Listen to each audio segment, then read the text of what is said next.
Selamat malam. Halo, oke, selamat malam teman-teman semuanya. Terima kasih Selamat malam juga. hadir. Selamat malam Pak Dani dan Bu Naim. Oke. Selamat malam. Gimana teman-teman kabarnya semuanya? Mungkin bisa dikasih reaction dulu. Apakah kabarnya baik? Bisa dikasih reaction jempol, dikasih reaction happy, atau di komen juga di chat. Boleh ditulis gimana kabarnya hari ini menuju weekend. Apakah kondisinya baik-baik saja, sehat? Baik, alhamdulillah. Oke. Senang banget hari ini ketemu lagi, ada kesempatan untuk kita ngobrol-ngobrol, sharing-sharing bersama pemateri hari ini di acara Silaturahmi Cekolam. Sebelumnya perkenalkan dulu, nama aku Salsa dari marketingnya Cekolam. Mungkin untuk teman-teman yang baru pertama kali hadir di acara Silaturahmi Cekolam webinar. Hari ini kita akan membahas sedikit terkait white muscle disease dan strategi penanganannya. Nanti akan disampaikan juga oleh dua narasumber dari dua narasumber di hari ini, yaitu Ibu Sidrotu Naim sebagai Shrimp Health Specialistnya Cekolam dan Pak Dani Yukasono sebagai Aquaculture Director dari Terakua. Mungkin Pak Dani atau Bu Naim mau say hi dulu ke teman-teman. Ini lumayan, ini ramai banget loh. Baru 5 menit dibuka Zoom-nya udah 130-an yang hadir.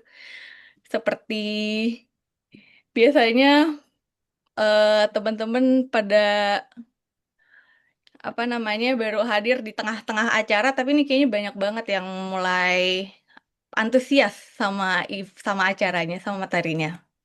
Oke. Fansnya Pak Dani nih. Ya, surveilannya Bu Naim ini, Bu.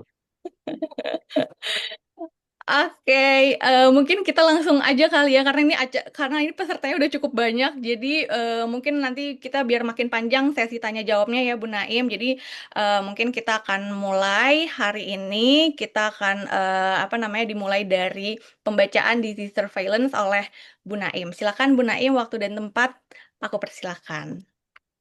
Oke, thank you nih Kak Salsa. Bismillahirrahmanirrahim. Assalamualaikum warahmatullahi wabarakatuh. Waalaikumsalam.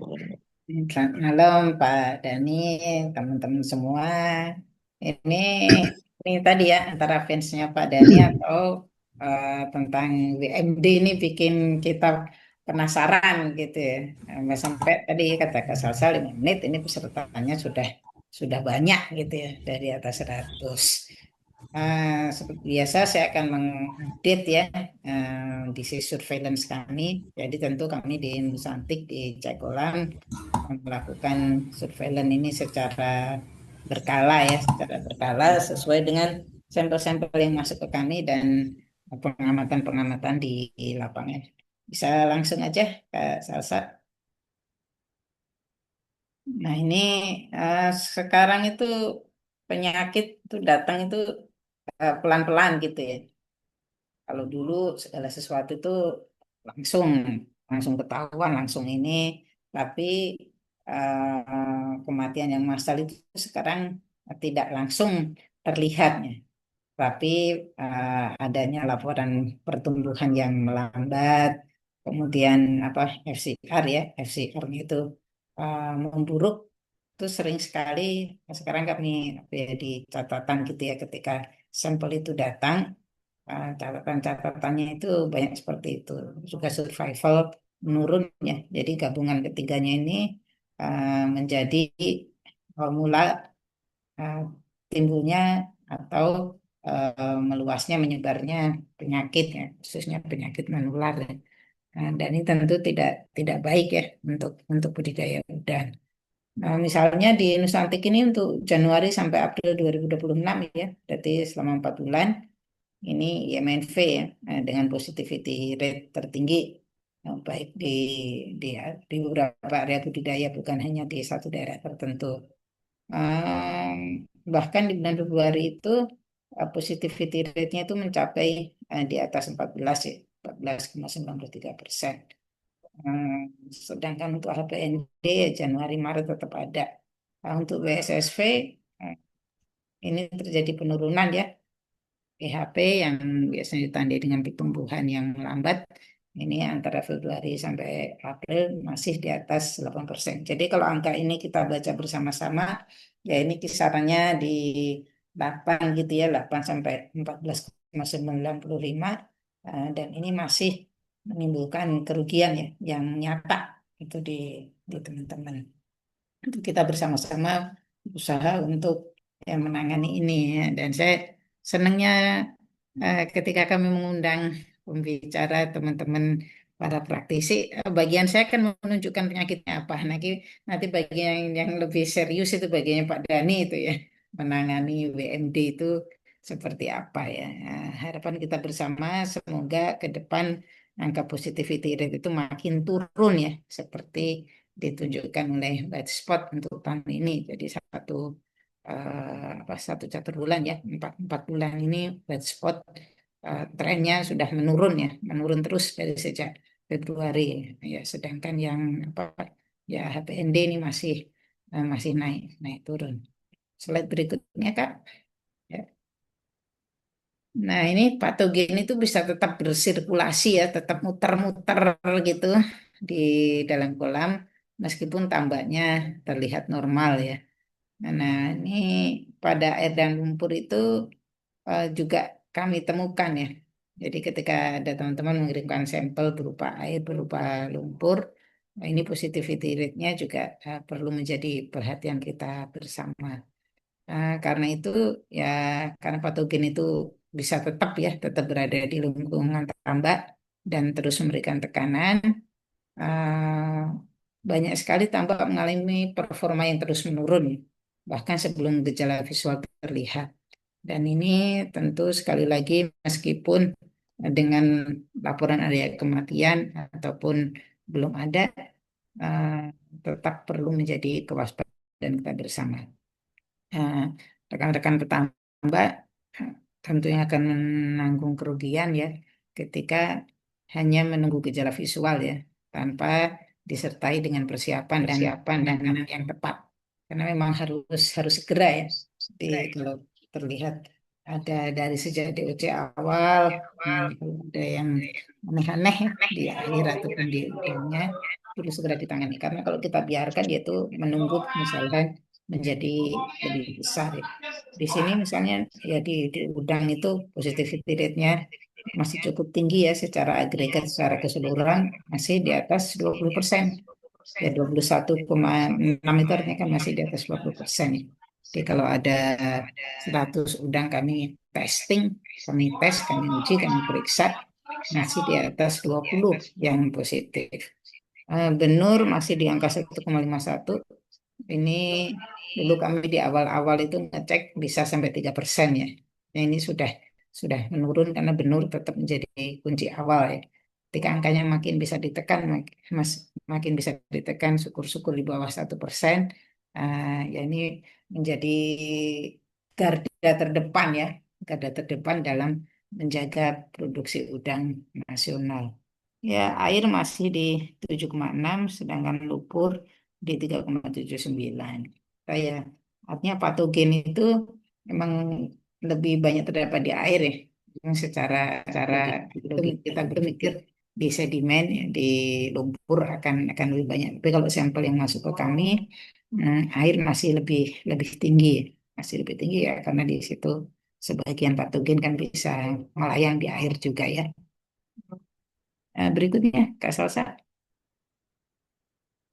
Nah, eh, di Indonesia ini eh, relatif 4 penyakit ini yang paling dominan muncul ya di udang itu ya, apen, white spot, mio, dan EHP. Sampai semua sudah hafal ya, semua petambah itu ya namanya ya. Jadi, eh, tapi kami itu beberapa kali ya, bahkan sekarang mungkin cukup sering Saya menerima sampel, dites terhadap keempatnya itu negatif semua. Tetapi masalah tetap muncul gitu ya. Dan ada tanda-tanda terjadi penularan. Sehingga itu nanti menjadi pertanyaan lah, kalau bukan empat penyakit ini berarti apa gitu ya. Tentu kami di Nusantik juga selalu melakukan R&D ya, pengembangan, research and development, supaya semua penyakit itu pada akhirnya bisa terdeteksi lebih awal ya. Syukur-syukur nanti ya bersamaan gitu ya. Saya periksa sekali tapi langsung dapat beberapa penyakit. Nah, ini mulai muncul BMD ya. Memang BMD ini sering sekali tidak menimbulkan gejala yang akut ya, tetapi dia dapat menyebabkan penurunan performa produksi pertumbuhan dan kematian secara bertahap, sehingga kalau tidak dipantau secara khusus ya tahunya itu akan terlambat ya.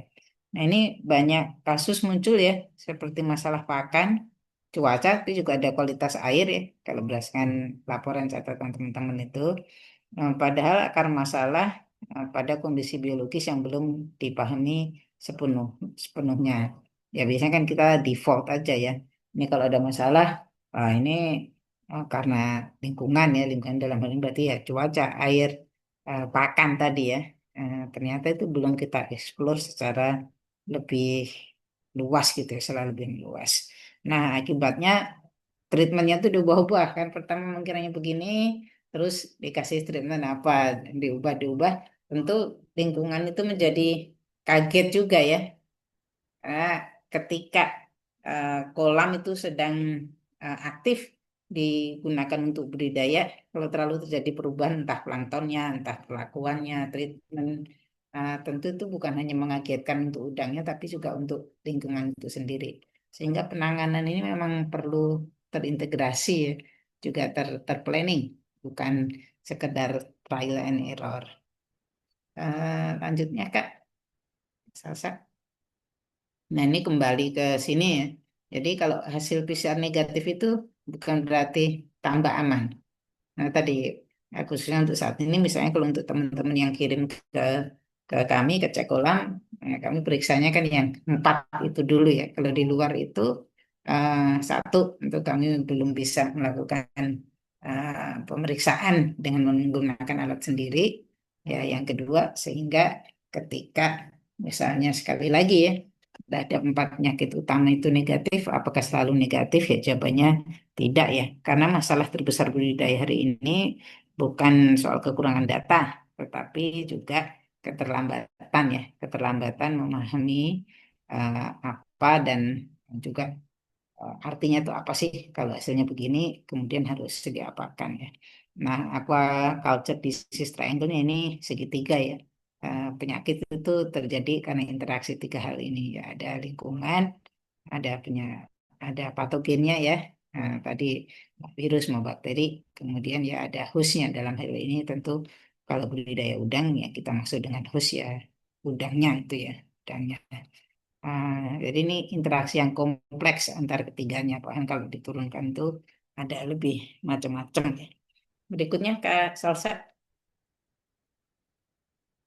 Nah, kalau kita bicara ya workflow atau alur gitu ya, alur penanganan kasus WMD itu ya kapan harus mulai dilakukan pengecekan ya, pemeriksaan atau testing. Ya ini saat pertumbuhan itu melambat ya.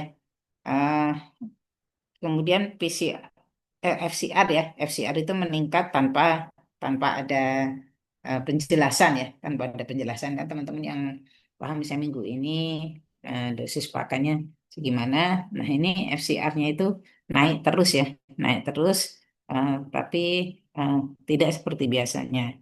Nah ini muncul, kemudian akan muncul gejala yang ini ya, BMD ini akan muncul ya. Gejala-gejalanya itu bisa diketahui atau diobservasi. Dan kemudian setelah treatment itu tidak ada perbaikan ya. Dicoba ini nggak bisa, bahkan sampai seminggu itu tidak ada perbaikan. Nah, untuk samplingnya, ya ini udang yang sakit atau bergejala maupun yang sebenarnya tidak ada gejala ya, kalau tujuannya untuk screening. Nah, air dan lumpur itu juga penting ya, meskipun ini sifatnya sebagai pendukung. Dan waktu terbaik untuk sampling itu ya pagi hari ya. Kami sarankan sebenarnya ini bukan hanya untuk BMD, untuk penyakit apapun ini di pagi hari. Kak Salsa, ini BMD sudah ada kitnya di Nusantik atau masih pakai ini dulu? Belum Masih, ada setahu aku deh Bu iya, Naim. iya, Iya, iya, iya. PM. Jadi, tapi bukan berarti di luaran nggak ada ya. Mungkin sudah ada lah dari ini lain, dari entitas lain ya.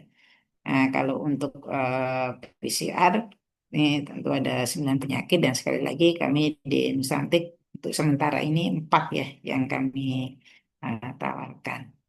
Nah, ini kalau misalnya hasil PCR-nya negatif ya di semua penyakit, eh, ya white muscle disease ini bisa disebabkan oleh non patogenik, artinya bukan agen biologis ya.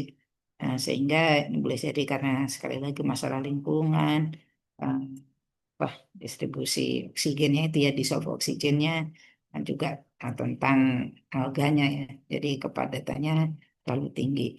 Nah, kalau misalnya hasil PCR-nya positif gitu ya di salah satu penyakit ya, kalau teman-teman mau itu bisa dilanjutkan dengan sequencing ya, sehingga kita bisa tahu nih, bukan? Karena kalau sequencing itu teman-teman dia langsung ketahuan itu di air itu secara keseluruhan isinya apa gitu.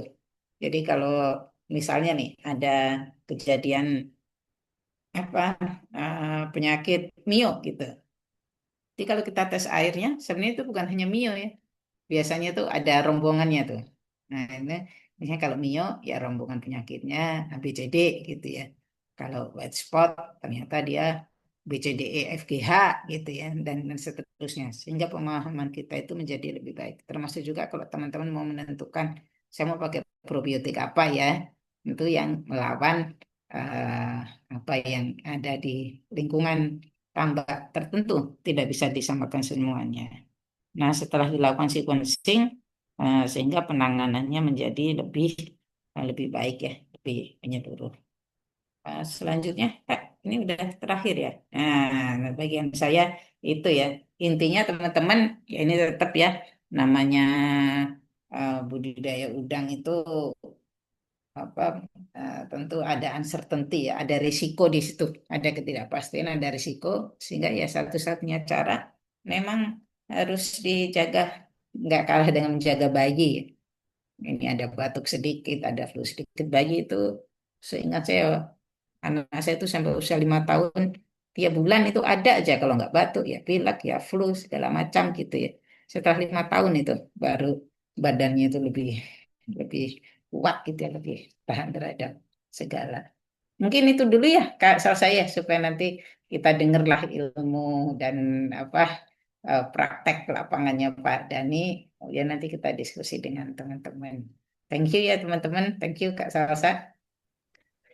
Oke, terima kasih Bu Naim penjelasan disease surveillance-nya dan beberapa tambahan materinya ya sedikit soal WMD tadi. Nanti kita akan bahas lebih detail lagi sama Pak Dani ya. Nah, teman-teman, kalau misalnya ada yang punya pertanyaan mungkin buat Bu Naim boleh ditulis di kolom chat dulu. Nanti sesi tanya jawabnya bakal kita buka setelah Pak Dani selesai presentasi ya. Jadi nanti takutnya lupa atau apa namanya udah keburu ngeblank gitu ya. Jadi boleh dicatat dulu di kolom chat atau dicatat di tulis tangan juga boleh. Gitu. Oke, tanpa berlama-lama lagi, aku Kak, izin Kak Salsa, ini tembus 200 ini. Orang atau udang ini yang datang nih ya? akut. Alhamdulillah ya. Rame ternyata ini bener nih fans-fansnya Pak Dani nih kemungkinan besar nih. Oke, sebentar. Aku izin share screen dulu. Bentar ya. Atau fansnya Salsa ini ya? Saya curiganya ini nih Pak Dan ini. Fansnya Salsa ini. Oke, lanjut kali ya. Kita langsung ke topik utama hari ini, White Muscle Disease dan strategi penanganannya oleh Pak Dani Yukasano.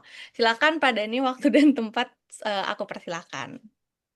Selamat malam Mbak Sasa, terima kasih. Ini yang share screen saya apa Mbak Sasa nih?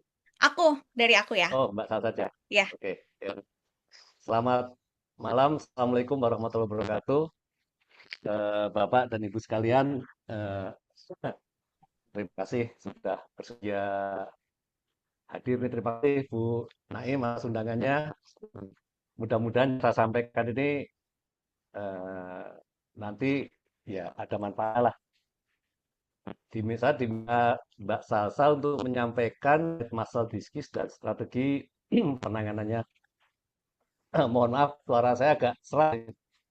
Tadi tiba-tiba kok maghriban itu kok agak agak grogi kelihatannya saya. Lanjut, Mbak.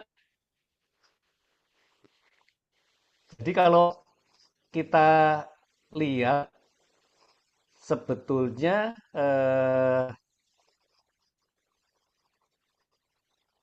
distribusi dari patogen yang menyerang penyakit ikan dan udang itu 55% itu disebabkan oleh bakteria.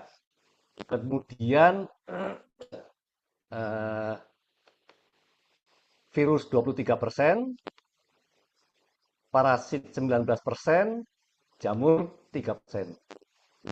Hanya yang sering harus kita pahami, serangan yang single infection itu sangat jarang. Jadi satu penyakit itu mesti ada infeksi susulannya. Jadi kebanyakan sih nggak single infection, tapi multiple infection seperti ini.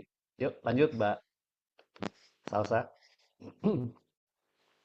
Nah, ini contohnya kita lihat. Ini udang yang terserang white spot, IMNV, dan AHBD bersama-sama.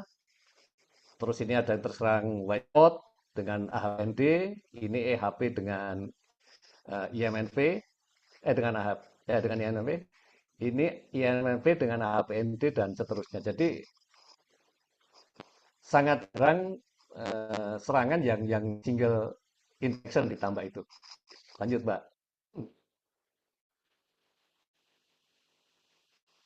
Ya, lanjut. Slide berikutnya, Mbak. Nah, sekarang kita masuk ke white masker disease. Kembali lagi, Mbak, ya tadi, Mbak. Ke slide sebelumnya, Mbak. Tolong, Mbak.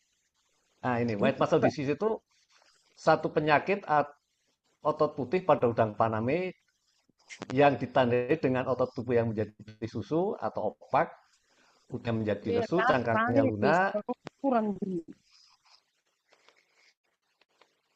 cangkangnya lunak, dan esernya bisa turun sampai 50%. Penyebabnya tidak tidak terlalu jelas ya, tetapi sering dikaitkan dengan IMNV, PVNV, CMNV, mikrosporidian, stres lingkungan, dan secondary infection dari Photobacterium damselae dan Vibrio spp. Ya, lanjut Mbak Salsa. Nah, ini kalau kok besar sekali ya. Ini kalau kita lihat eh, literatur yang menjelaskan tentang serangan dari Photobacterium damselae terhadap udang kita, baik terhadap Paname ataupun terhadap Japonicus ini di sini. Jadi kelihatannya kalau kita dilihat distribusi patogen, memang pada akhirnya untuk masalah udang ini kita harus lebih banyak konsentrasinya memang kelihatan eh, di bakteria ya, konsentrasi di bakteria dibandingkan di virusnya. Lanjut Mbak Salsa.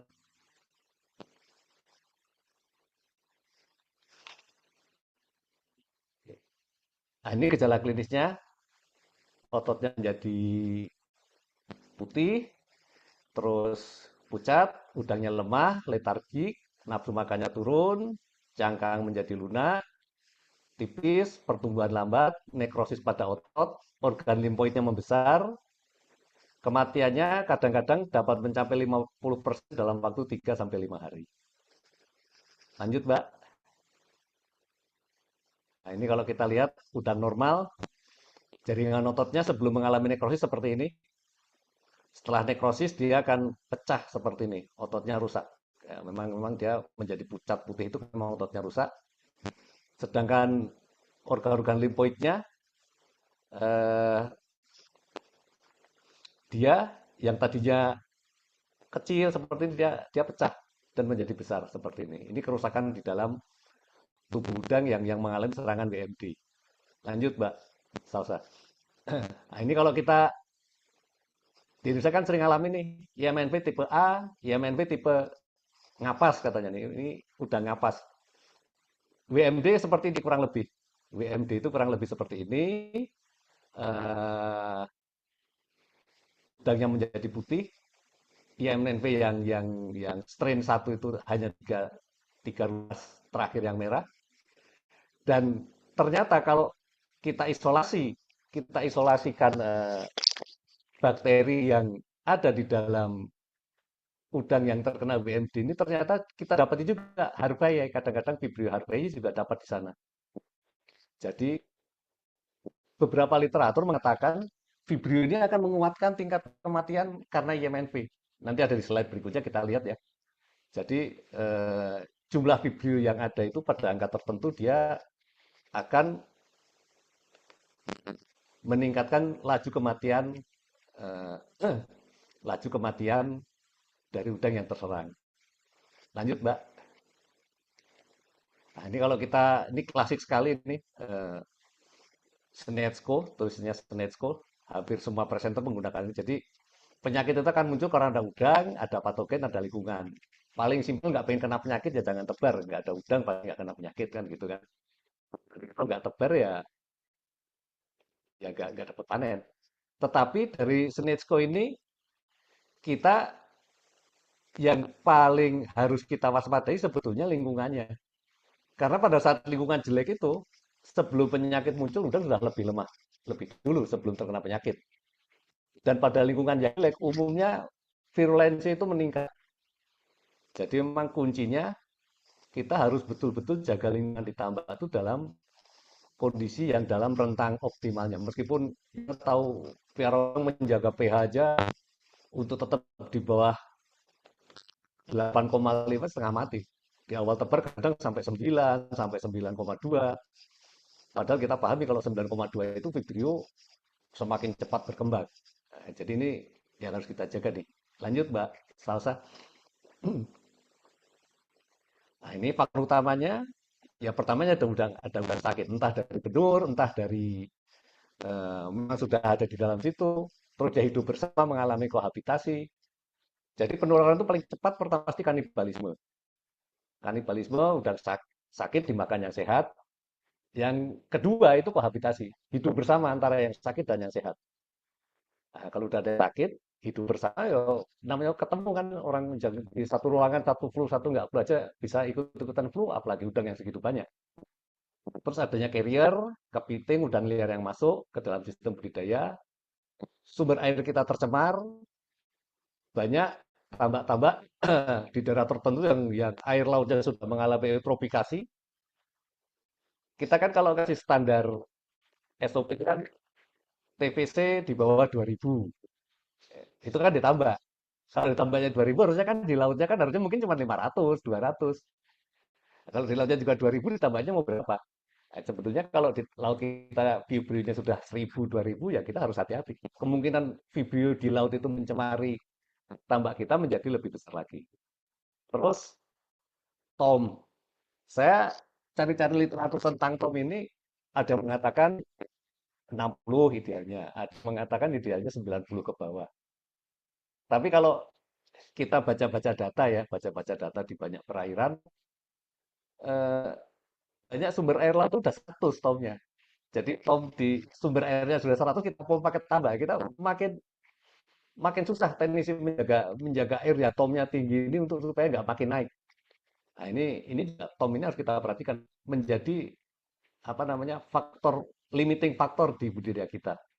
Nah, terus kualitas air yang buruk yang saya sampaikan tadi, fluktuasi pH terutama di awal-awal budidaya itu eh, sangat susah dikendalikan karena memang sumber karbon belum banyak, eh, apa namanya bakteri belum banyak muncul sehingga dia bisa sampai tinggi sekali. Padahal kita pahami pada pH di atas 8,5 itu Vibrio akan semakin cepat berkembang. Amonia tinggi dan sebagainya, overfeeding, terus nutrisi tidak seimbang, ya kita lihat kalau udang kena IMNV, kena ini, biasanya mineralnya kurang. Terus biosecurity lemah. Kita yang paling sering menjadi sumber biosecurity nggak cocok kan misalnya anak lab nih. Anak lab keliling ditambah ngecek kelilingan gitu, ngecek pH kelilingan, pindah sana pindah sini, nggak pakai disinfeksi. Cek teknisinya, cek anjur pindah sana pindah sini, ya ya seperti itu. Sebenarnya kadang-kadang kita menjadi vektor sendiri di dalam tambak kita. Itu kanibalisme, ada udang yang eh, sakit dimakan sama yang sehat. Lanjut Mbak Sasa. Nah ini tadi saya pikir yang apa yang slide-nya dari saya. Jadi dari sini bagaimana kita tahu udang sakit? Umumnya kita itu tahu udang sakit ya sudah ini. Oh, udangnya udah ngapas, udangnya sudah ekornya merah, sudah ada mortalitas, sudah ada bintik putih. Sebetulnya kalau simptom itu sudah muncul, itu kita sudah di level terakhir dari penyakit itu. Penyakit itu di mana-mana kan terjadi adanya patogen, adanya inang, adanya trigger. Jadi ada fase awal infeksi. Kita sudah menemukan udang di fase ini, artinya kita sudah di fase klinis. Kalau kita temukan misalnya udang yang ngapas itu 100, sebetulnya yang sakit pasti lebih dari 1000. Udang yang sakit yang belum menampakkan growth sign-nya. Jadi memang jangan ditunggu sampai growth sign itu muncul. Jangan ditunggu sampai growth sign muncul. Kalau growth sign muncul, kita sudah apalagi udah mortalitas ya, itu udah di fase yang paling akhir, kita jadi sudah nggak bisa preventif lagi. Nah, kita memang harus bergerak itu di fase awal infeksi dan di fase subklinis ini. Saya termasuk pelanggan check up nih di tempat saya sekarang ini. Eh, Meskipun kadang-kadang kalau tiba-tiba kita kirim sampel terus datang positif gitu, ya kaget-kagetan juga kita. Waduh, ada apa-apa kok positif ya? Kadang malah jadi nggak bisa tidur. Tapi ya inilah, eh, semakin cepat kita tahu, semakin cepat kita bisa memberikan apa namanya pencegahan yang baik untuk tambak kita. Jadi sangat penting kita tahu itu apa itu normal. Dengan kita tahu normal, kita tahu pada saat udang itu tidak normal. Terus kita tahu bagaimana menganalisa situasi yang tidak normal tadi. Terus kita bisa membaca tren data, sampling, kualitas air dengan udang. Saya pernah ada satu kejadian, saya ada kebetulan lupa manajer kenal baik saya gitu kan, jadi minta saya datang. Terus udah saya kemarin udah mortalitas, saya kalau mau diskusi tolong datanya disiapin kata saya biar ngobrolnya enak nanti. Ditunjukkanlah data hari terakhir. Jadi saya datang hari Rabu gitu. Data hari Selasa. Data hari Selasa itu kualitasnya normal semua tuh. Fibrio rendah, ini rendah. Tapi tetap mati. Jadi harus kita pahami bahwa kalau kualitas air itu umumnya menimbulkan penyakit. Efek itu tidak akut ya, kronik aja. Jadi kejadian hari ini adalah dampak dari seri-seri data beberapa hari yang lalu. Jadi kita harus bisa mengerti tren air kita seperti apa, tren biru seperti apa, dampaknya dan itu apa. Itu yang penting. Nah, terus kita mengetahui optimum itu apa dan apa yang menyimpang dan apa yang eh, harus kita lakukan jika sesuatu menyimpang. Pencatatan data sangat penting. Jadi sebelum ini tadi ada satu satu nih. Kita itu sekarang eranya sedang berubah. Farming itu berubah dari experience based farming menjadi knowledge based farming. Saya pernah ngasih satu seminar di satu tempat gitu. Terus saya sampaikan tentang pentingnya data gini gitu kan. Ada yang nanya tiba-tiba, Bapak pernah nggak Pak piara udang tanpa data? Oh nggak pernah kata saya. Bukan saya sering Pak. Berarti saya lebih tajam dari Bapak. Masa zaman sekarang kita ngecek salinter pakai lidah sih? Udah nggak zaman kan? Manusia itu punya salah namanya salah paralaksis. Salah paralaksis itu kita baca data di depan ini, samping sini, oh 50,2, samping kanan, oh 49,1. Nah, itu harus kita pahami. Jadi memang penggunaan data, alat-alat ukur yang yang memang angkanya kuantitatif bisa dipakai harus kita pakai. Lanjut, Mbak. Nah, ini dari sini ya simpelnya cara ngetasinya ya pertama karena faktornya tiga ya udangnya harus dipilihkan benur yang sehat, diberikan imunostimulan yang tepat gitu ya. Benur sehat kadang-kadang kita dikirim benur, ternyata dicek nih PCR-nya pakai real time-nya, cek kolam, ya negatif. Tapi tetap juga kadang-kadang 20 hari kita kena juga. Sebetulnya bukan bukan alatnya nggak nggak akurat ya. Harus dipahami bahwa sampel size itu sangat menentukan akurasi dari satu sampel. Nah, kita ngecek dulu depan kincir misalnya, karena sudah nggak akurat. Jadi useless. Jadi sebetulnya tidak sekedar mesinnya akurat, tetapi bagaimana sampel diambil dengan benar. Mudah-mudahan ini juga dia mengambil sampel di tambaknya dengan benar gitu ya, nggak diberikan titik yang kelihatan yang paling sehat dikirim sehingga data yang kita dapat data yang tidak bisa kita baca. Nah, terus di security, disinfektan, nah ini manajemen kualitas air, dan yang tidak kalah penting sebetulnya adalah surveillance. Surveillance itu mengumpulkan data secara benar dan baik, sehingga data itu bisa digunakan sebagai alat untuk preventif. Kalau dulu kan kita data itu untuk analisa ya, data untuk analisa, untuk tracking. Sekarang sudah data itu harus tidak sekedar analisa dan tracking, tapi data itu harus kita bisa gunakan untuk preventif, memprediksi ke depannya akan seperti apa. Jadi sebenarnya tingkat tingkat penggunaan data udah harus seperti itu. Nah, ini ya kita ambil sampelnya apa misalnya ini PCR, diambil terus apa kultur bakteri, kualitas airnya, cek hepatonya, cek ususnya. Ya, semua data semakin banyak data semakin lengkap akan semakin baik buat kita untuk menganalisa. Yuk lanjut Mbak Salsa. Nah, ini diagnosanya kalau untuk BMD ini ya memang harus IMNV, PVNV, CMSC, dan Vibrio Para.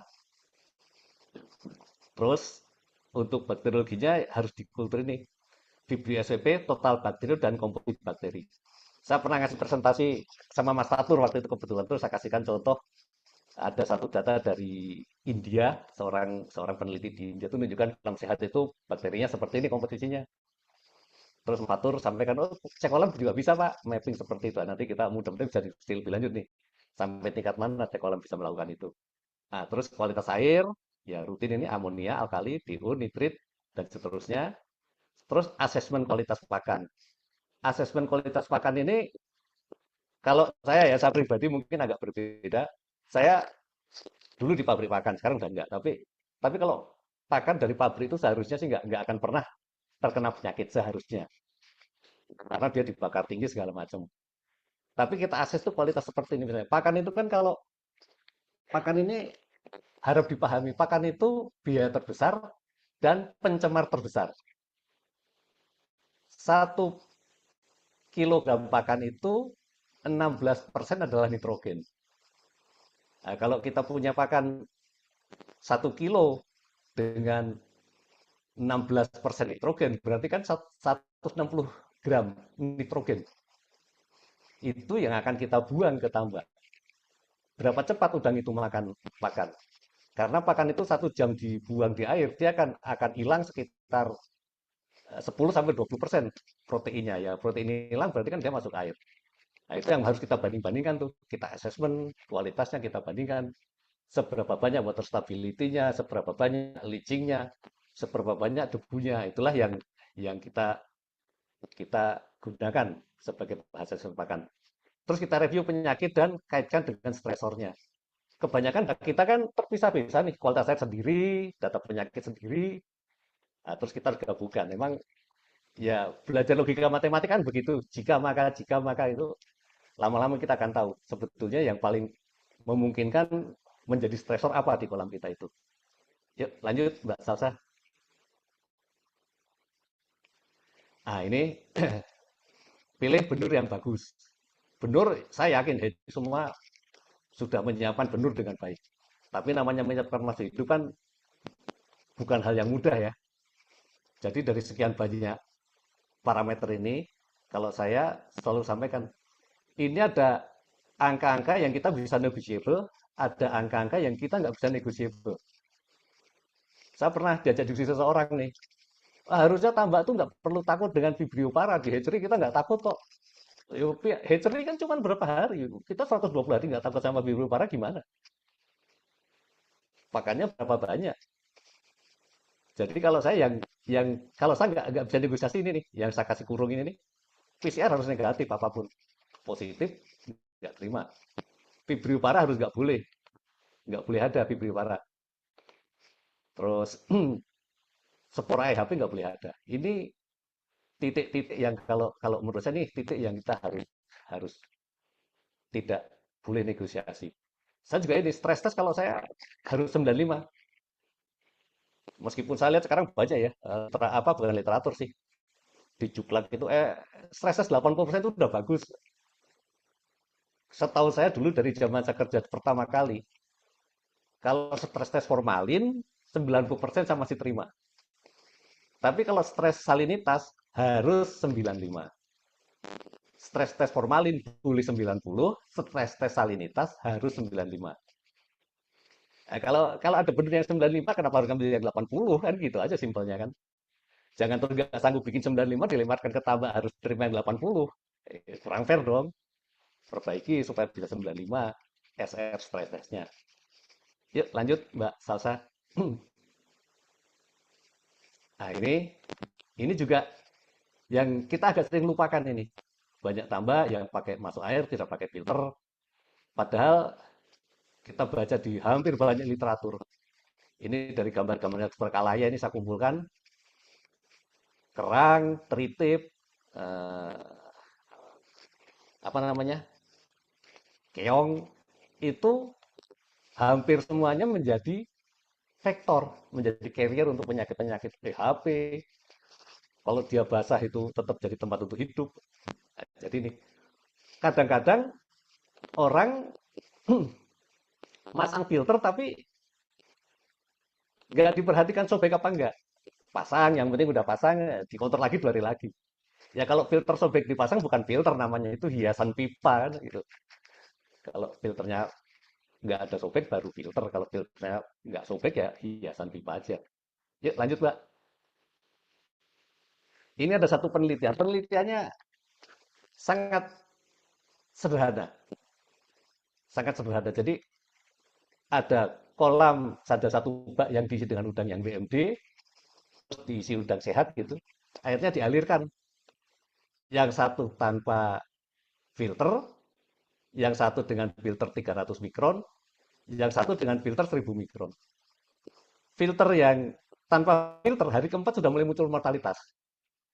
Hari ke-9 habis dia. Yang dikasih filter 1000 mikron sama dengan yang 300. Hari ke-9 baru ada mortalitas. Tapi yang 300 mikron, dia jauh lebih lambat mortalitasnya. Nah, jadi kembali ke tadi yang saya ceritakan ya kan, udang itu paling cepat nular kalau kanibalisme. Kedua, kohabitasi. Ketiga, penularan paling lambat itu kalau cuma sekedar air yang masuk. Nah, jadi kalau ini yang masuk banyak airnya udangnya kurang, itu sudah menghambat. Filter ini menjadi salah satu cara menghambat penyebaran penyakit yang paling baik. Kalau kita sudah punya benur yang kita screening baik, lingkungannya kita jaga benar, filtrasinya juga baik. Ya insya Allah sih semuanya bisa kita tunda lebih bagus lagi. Yuk lanjut Mbak. Nah ini cek rutinnya. Biasanya sini ya cek kualitas air, cek usus, cek hepato. Cek hepato ini eh, metode pengecekan yang paling simpel, paling cepat, yang bisa mudah dilakukan kapanpun. Eh, Terus ini cek samplingnya, hepatoa pembacanya juga udah banyak nih literatur pembacaan. Kita cari tulisannya Pak Prapto banyak, tulisannya Pak siapa tuh bagus-bagus, bisa kita baca. Atau uji PCR. Ya, ini yang paling paling akurat sini. Ini kalau kita nggak punya duit lah, minimalnya cek hepato. Punya duit dikit ya cek PCR lah. Wong miliaran kok masa nggak mau cek PCR. Lanjut. Nah ini yang ini. Ini yang saya pengen cerita tentang SOP ya. Kita ini kan sering ngomong, pokoknya SOP-nya SOP saya, SOP saya. Tapi kadang-kadang kita yang melanggar kita sendiri. Jadi SOP-nya pH-nya 9 didiemin, pH paginya 7 didiemin, fluktuasi pH-nya 1 ya ya kitanya santai-santai aja. Lah kalau kita punya tabel terus kita yang bikin kita nggak follow ngapain bikin tabel? Bikin capek, bikin pegel ya udah kita bikin. Kalau kita bikin sepakat itu SOP kita ya follow, ikutin, disiplin. Jangan kita suruh anak buah kita ngikut, kita yang bikin nggak ngikut. Nah, itu kan kurang fairnya nih. Jadi kalau kalau kita pengen fair, kita pengen betul-betul ini ya kita saklek dengan yang kita bikin ini. Nah, seperti itu kurang lebih ya kita disiplin aja. Angkanya terserah ini kan angka angka yang secara common sense orang pakai biasanya. Yuk lanjut. Nah ini yang tadi saya sampaikan. Ada satu jurnal yang dapat ternyata TVC itu menjadi salah satu stimulator mortalitas white muscle disease ini. Jadi kalau kita kan pasang tabel umumnya kan standar kita kan 2000 nih, 2000. Ternyata data yang didapatkan dari angka itu setelah lewat 2000 dan kalau muncul serangan IMN atau tadi, kematian langsung naik 2 kali lipat nih. 2 kali lipat, ini katanya akan naik terus nih.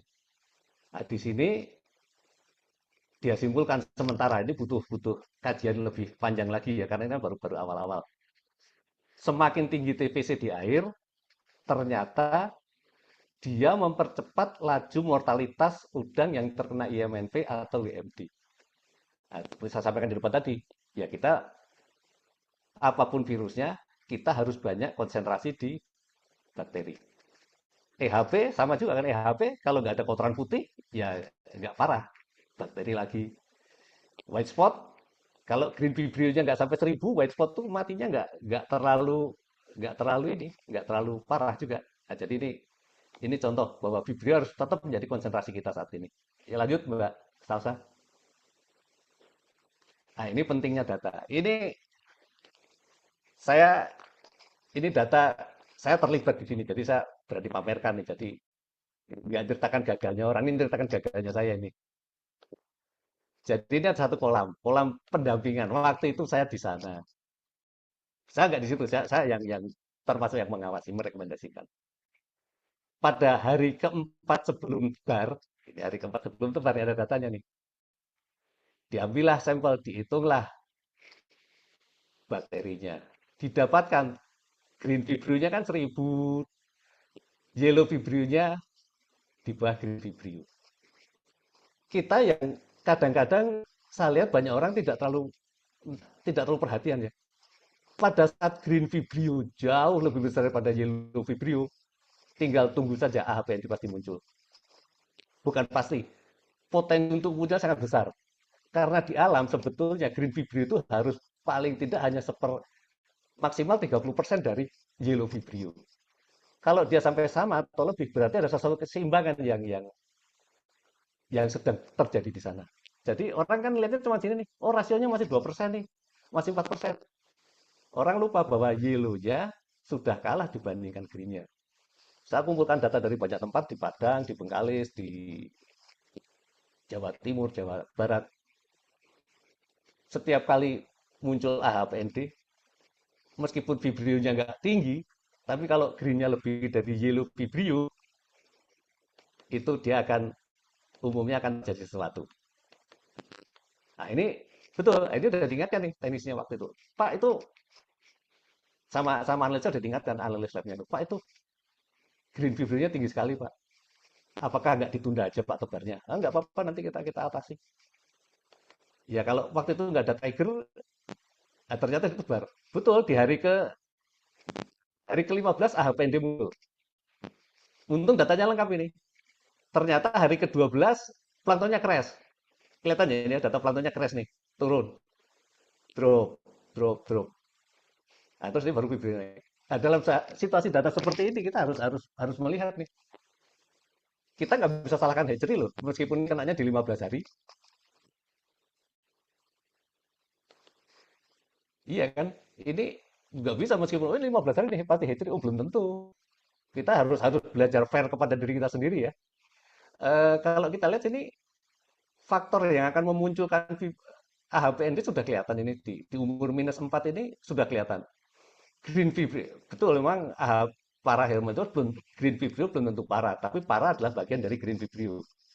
Data sudah menunjukkan. Nah, terus ini triggernya sudah muncul juga nih di umur 16 hari, planktonnya crash. Nah, ini sebetulnya kadang-kadang memang kita gunakan data sebagai prediktor atau data ini sebagai sekedar evaluasi. Kalau evaluasi sudah kita dapat, oh dia ternyata sudah ada bakal kena, terus ada crash plankton sehingga muncul. Ini ya seperti ini kurang lebih. Ini data makanya kita data yang lengkap memberikan gambaran sesuatu kepada kita untuk menganalisa kejadian dan mencegah untuk nggak terulang di siklus berikutnya. Lanjut Mbak Salsa.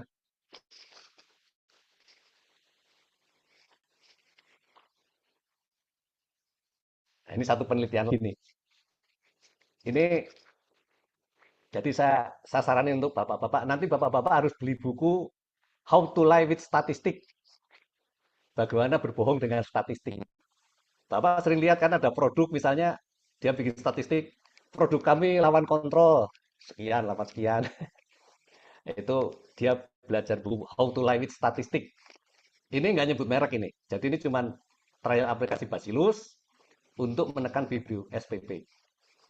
Yang pertama dia bandingkan dipakai di umur 25. Yang satu lagi dipakai di umur 1. Ternyata probiotik yang dipakai di umur 25 ini butuh waktu 10 hari untuk menurunkan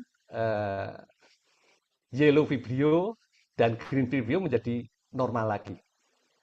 Tapi kalau dipakai di umur pertama, dia cuma butuh 3 hari dan 5 hari. Nah, sekarang kita cari logiknya kenapa kok dipakai lebih awal kok lebih lebih cepat vibrionya turun. Kita sama-sama pahami bahwa di bulan pertama itu kita berikan kan blind feeding. Blind feeding kan saya sampaikan tadi ya, pakan itu kan pencemar nomor 1, pakan ini. Kasih blind feeding, ada yang rumusnya 3, 2, 4, 6, ada yang pakai 4, ada yang udang mulai makan di umur 20 hari. Artinya di 20 hari pertama ini kita memberikan sumber-sumber makanan lain kepada bakteri yang ada. Dan beban di air itu sudah makin besar. Nah, dari sini memang saya jadi kayak sales probiotik ini. Jadi probiotik itu harus diberikan jauh lebih cepat dibandingkan ini. Dan kedua, ada satu literatur lagi mengatakan komposisi usus itu seperti diwariskan. Jadi seperti diwariskan. Kalau di hatchery kan umumnya kan airnya kan bagus, terminum oleh udang sehingga udang ususnya bagus. Nah, kalau di awal budidaya kita air tambak kita nggak terlalu bagus airnya, nah, terus itu yang terminum, termakan, terkontak dengan udang ya udang akan berubah. Mikrobiom yang sudah terbentuk di darahnya itu akan berubah menjadi itu. Nah, sehingga disitulah probiotik itu harus diberikan jauh lebih cepat supaya komposisi yang terbaik sudah baik di hatchery ini bisa terus berlanjut di tambak kita. Lanjut Mbak Salsa. Nah, probiotik itu nanti berhasil kalau jadi seperti ini. TPC-nya di bawah 2000, maksimum 5% dari TPC, 30 green paper-nya 30% dari TPC. Nah, di sini kelihatan ya, TBC-nya ini seolah-olah probiotik kita yang tumbuh. Padahal belum tentu nih. Ini ini masih tahap awal dari kajiannya. Tapi memang bahwa kalau yellow dan green koloni itu rendah, itu menandakan bahwa komunitas bakteri yang muncul bisa menekan vibrio kita. Lanjut, Mbak. Nah, ini yang lebih. Nah, ini yang disampaikan Mas Fatur waktu itu. Mas Fatur bilang, cek kolam juga bisa, Pak, bikin seperti ini, Pak. Kita lihat, kita tunggu nanti ya, tanggal mainnya mungkin. Saya nunggu ada literaturnya sehingga nanti kalau presentasi itu nggak pakai tulisannya Pak Babu ini loh, pakai tulisannya Bu Naim di sini nanti saya literatur dari Bu Naim, cek kolam ini. Jadi ini udang itu akan sehat dan hidup dengan baik bukan dengan probiotik yang sekedar masuk, tetapi probiotik itu tumbuh dan berkembang di sana. Ini kita lihat ya, udang sehat.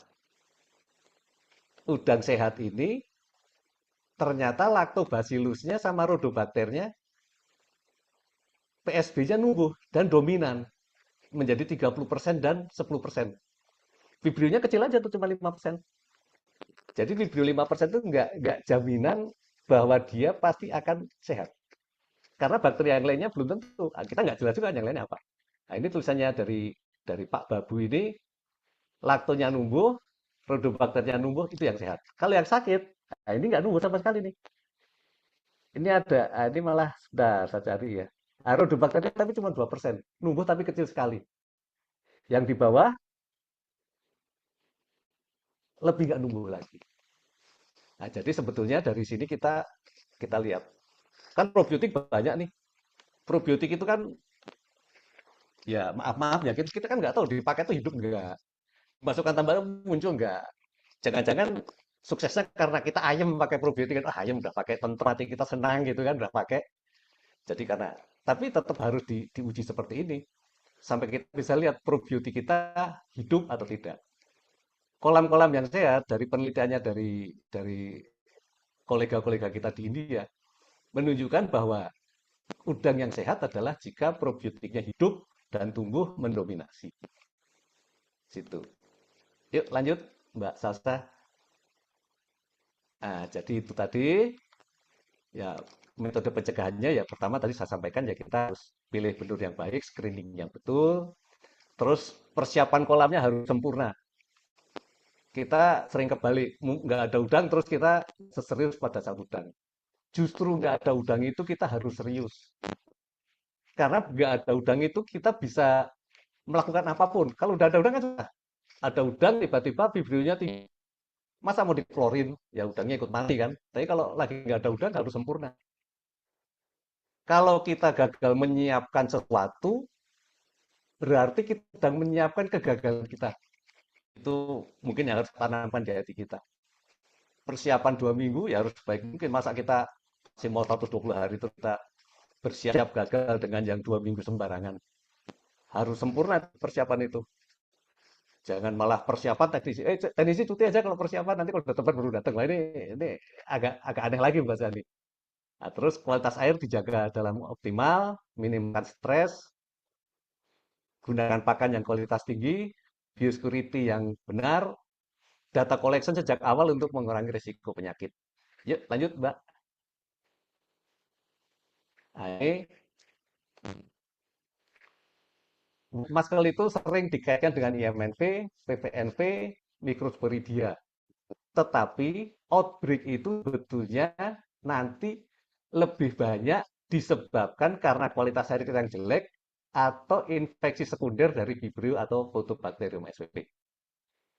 Lanjut Mbak, ini slide habis ini. Saya kira itu Bapak-Bapak, mudah-mudahan yang saya sampaikan nggak malah makin bikin bingung gitu ya. Jadi ada manfaatnya. Kalau mohon maaf kalau ada kata-kata yang mungkin kurang berkenan. Wassalamualaikum warahmatullahi wabarakatuh. Waalaikumsalam warahmatullahi wabarakatuh. Waduh, ini aku baru lihat kolom chatnya rame banget. eh ini juga udah makin rame nih, semakin malam udah sampai 266 peserta. Kita terima kasih atas pemaparan materinya, Pak Dani. Sebenarnya tadi dua poin yang aku highlight juga ya dari pemaparannya Pak Dani dan juga sempat dimention juga oleh Bu Naim bahwa jangan sampai gejalanya muncul baru dideteksi karena itu udah sangat telat gitu kan dan betapa pentingnya data collection untuk basis-basis berbudidaya supaya tidak terserang penyakit atau kayak maksudnya meminimalisir serangan dari patogen-patogen atau penyakit. Ini kalau gitu kita akan move aja langsung ke sesi tanya jawab. Aku lihat di kolom chat ini udah ada beberapa juga yang dijawab-jawabin sama Bu Naim, sama tim cek kolam juga. Mungkin aku akan berikan satu tiga kesempatan buat teman-teman yang mau bertanya secara langsung, open mic-nya, bertanya kepada Bu Naim atau Pak Dani, silakan disampaikan pertanyaannya. Eh, udah ada yang raise hand, ada Pak, sebentar. Udah ada Pak Zakaria Nurdin sama Kak Heru Pratama udah raise hand. Boleh silakan Pak Zakaria dulu ya. Kita mulai dari pertanyaannya. Silakan disebutkan namanya, dari mana asalnya, dan mau bertanya kepada siapa. Baik, makasih Mbak Salsa atas kesempatannya. Mohon maaf, kondisi saya nggak bisa on cam karena persoalan jaringan. Ya baik, nama saya Zakaria, saya berdomisili di Sulawesi Tenggara. Eh, Menarik sekali. Assalamualaikum Pak Dani, Ibu Naim. Waalaikumsalam warahmatullahi wabarakatuh. Iya, ini lama tak jumpa ini, baru lagi kelihatan Pak. Apa kabar, Pak? Iya, Pak. Iya, Alhamdulillah. Gimana kabar Pak? Pak Dani. Alhamdulillah. Baik, Pak. Sehat, Pak. Baik, siap. Izin bertanya ke Pak Dani, mungkin saya lebih spesifik ke teknis ya. Ya, we apa namanya wet muscle disease ini cukup menambah hasanah bursa penyakit di dunia perundangan kita dan cukup memberikan apa namanya tantangan lagi di kita sebagai pelaku pembudidaya. Nah, uh, saya izin bertanya Pak Dani terkait bisnis ini bahwa seperti pemaparan tadi WMD ini tidak dalam kondisi berdiri sendiri ya, pasti dia ada kombinasi penyakit yang lain. Nah, sejauh mana posisi WMD ini? Apakah WMD ini merupakan jadi warning pertama, ataukah dia sudah masuk dalam kategori uh, apa namanya dia udah termasuk dalam kategori kena penyakit begitu, apa dikategorikan seperti itu? Apakah ini dijadikan satu warning atau dia sudah masuk kategori sudah kena penyakit seperti itu? Bahwa pengalaman saya di posisi wet muscle ini kan hanya biasa pengaruh di kondisi kualitas air saja, tapi sekarang ini sangat hati-hati karena pintu-pintu penyakit itu lebih mudah masuk dengan faktor-faktor yang pengikutnya seperti itu.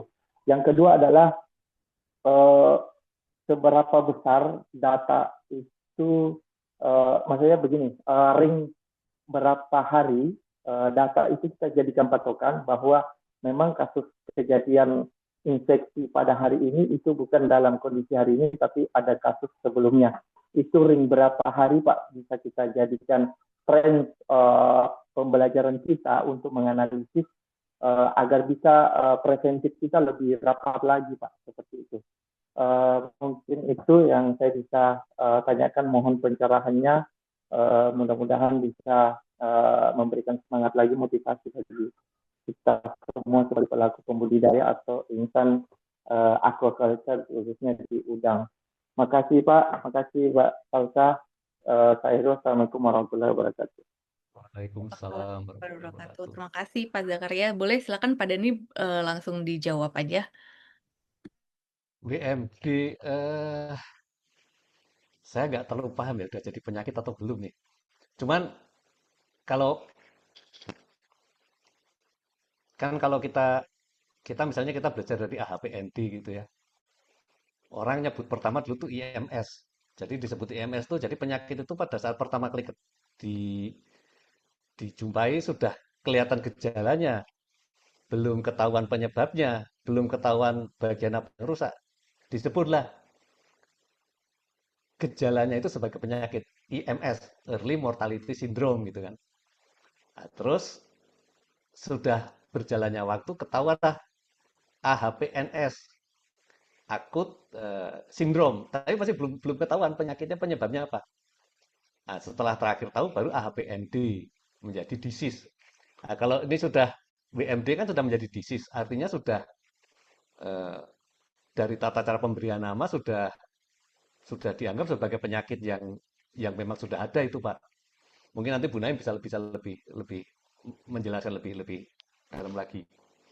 Terus kalau water quality bisa dipakai sebagai prediksi itu, eh, jadi sebetulnya gini, ini cerita tentang statistik. Statistik itu kan yang paling sederhananya itu kan deskriptif statistik.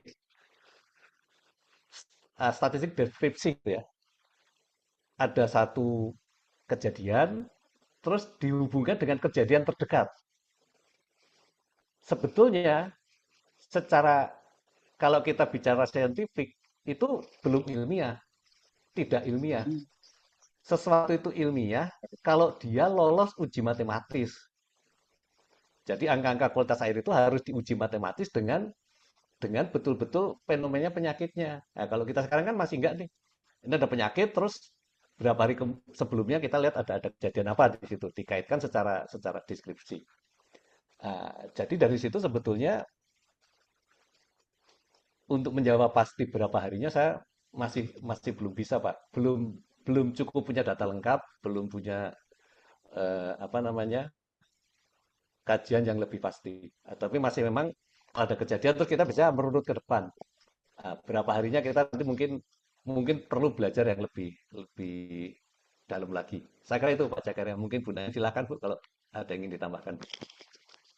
Sudah terwakili, Pak. Yang memang ya kita tidak bisa berspekulasi atau menduga-duga ya kalau bicara saintifik itu. Oke, terima kasih Pak Dani. Eh, Pak Zakaria tadi sudah cukup terjawab ya pertanyaannya. Alhamdulillah, Oke, alhamdulillah Mbak Sasa. Makasih. oke, terima kasih atas pertanyaannya. Kita lanjut ke pertanyaan kedua dari Pak Heru Pratama. Mungkin Bapak silakan open mic bertanya, sebutkan nama dan asalnya dari mana, terus ingin bertanya kepada siapa. Silakan Pak Heru. Cek apakah suara saya terdengar, Mbak Salsa? Terdengar Pak, jelas. Oke, baik. Mohon maaf saya tidak bisa open cam ya karena kondisinya seperti Pak Zek keterbatasan sinyal. Eh, jadi ada beberapa hal yang mau saya tanyakan. Sebelumnya terima kasih kepada apa pemateri pada hari ini, Pak Dani dan juga Bu Naim. Semoga selalu diberikan kesehatan dan kelancaran dalam segala urusan. Jadi terkait dengan materi yang disampaikan Pak Dani tadi, yang saya garis bawahi di apa namanya kesimpulan ya, bahwa tadi penyebab dari outbreak dari WMD ini biasanya dipicu karena kualitas air yang buruk atau infeksi sekunder dari Vibrio dan juga Photobacterium spp. Nah, terkait dengan Photobacterium spp ini itu bagaimana Pak penjelasan lebih lengkapnya? Apakah dia sama dengan Vibrio, kemudian juga pemicu dari munculnya eh, patogen ini, dan cara mengidentifikasinya melalui pengecekan lab itu seperti apa? Nah, itu pertanyaan yang pertama. Kemudian pertanyaan yang kedua, ini terkait dengan persiapan air. Nah, persiapan air ini yang mau saya tanyakan adalah terkadang kita mempersiapkan air itu tuh untuk sudah di planning kan bahwa persiapan air itu kurang lebih standarnya sekitar 14 hari atau 2 minggu. Jadi mulai dari melakukan desinfektan, melakukan aplikasi desinfektan sampai dengan waktu tebar itu kurang lebih standarnya kalau di kami di 2 minggu.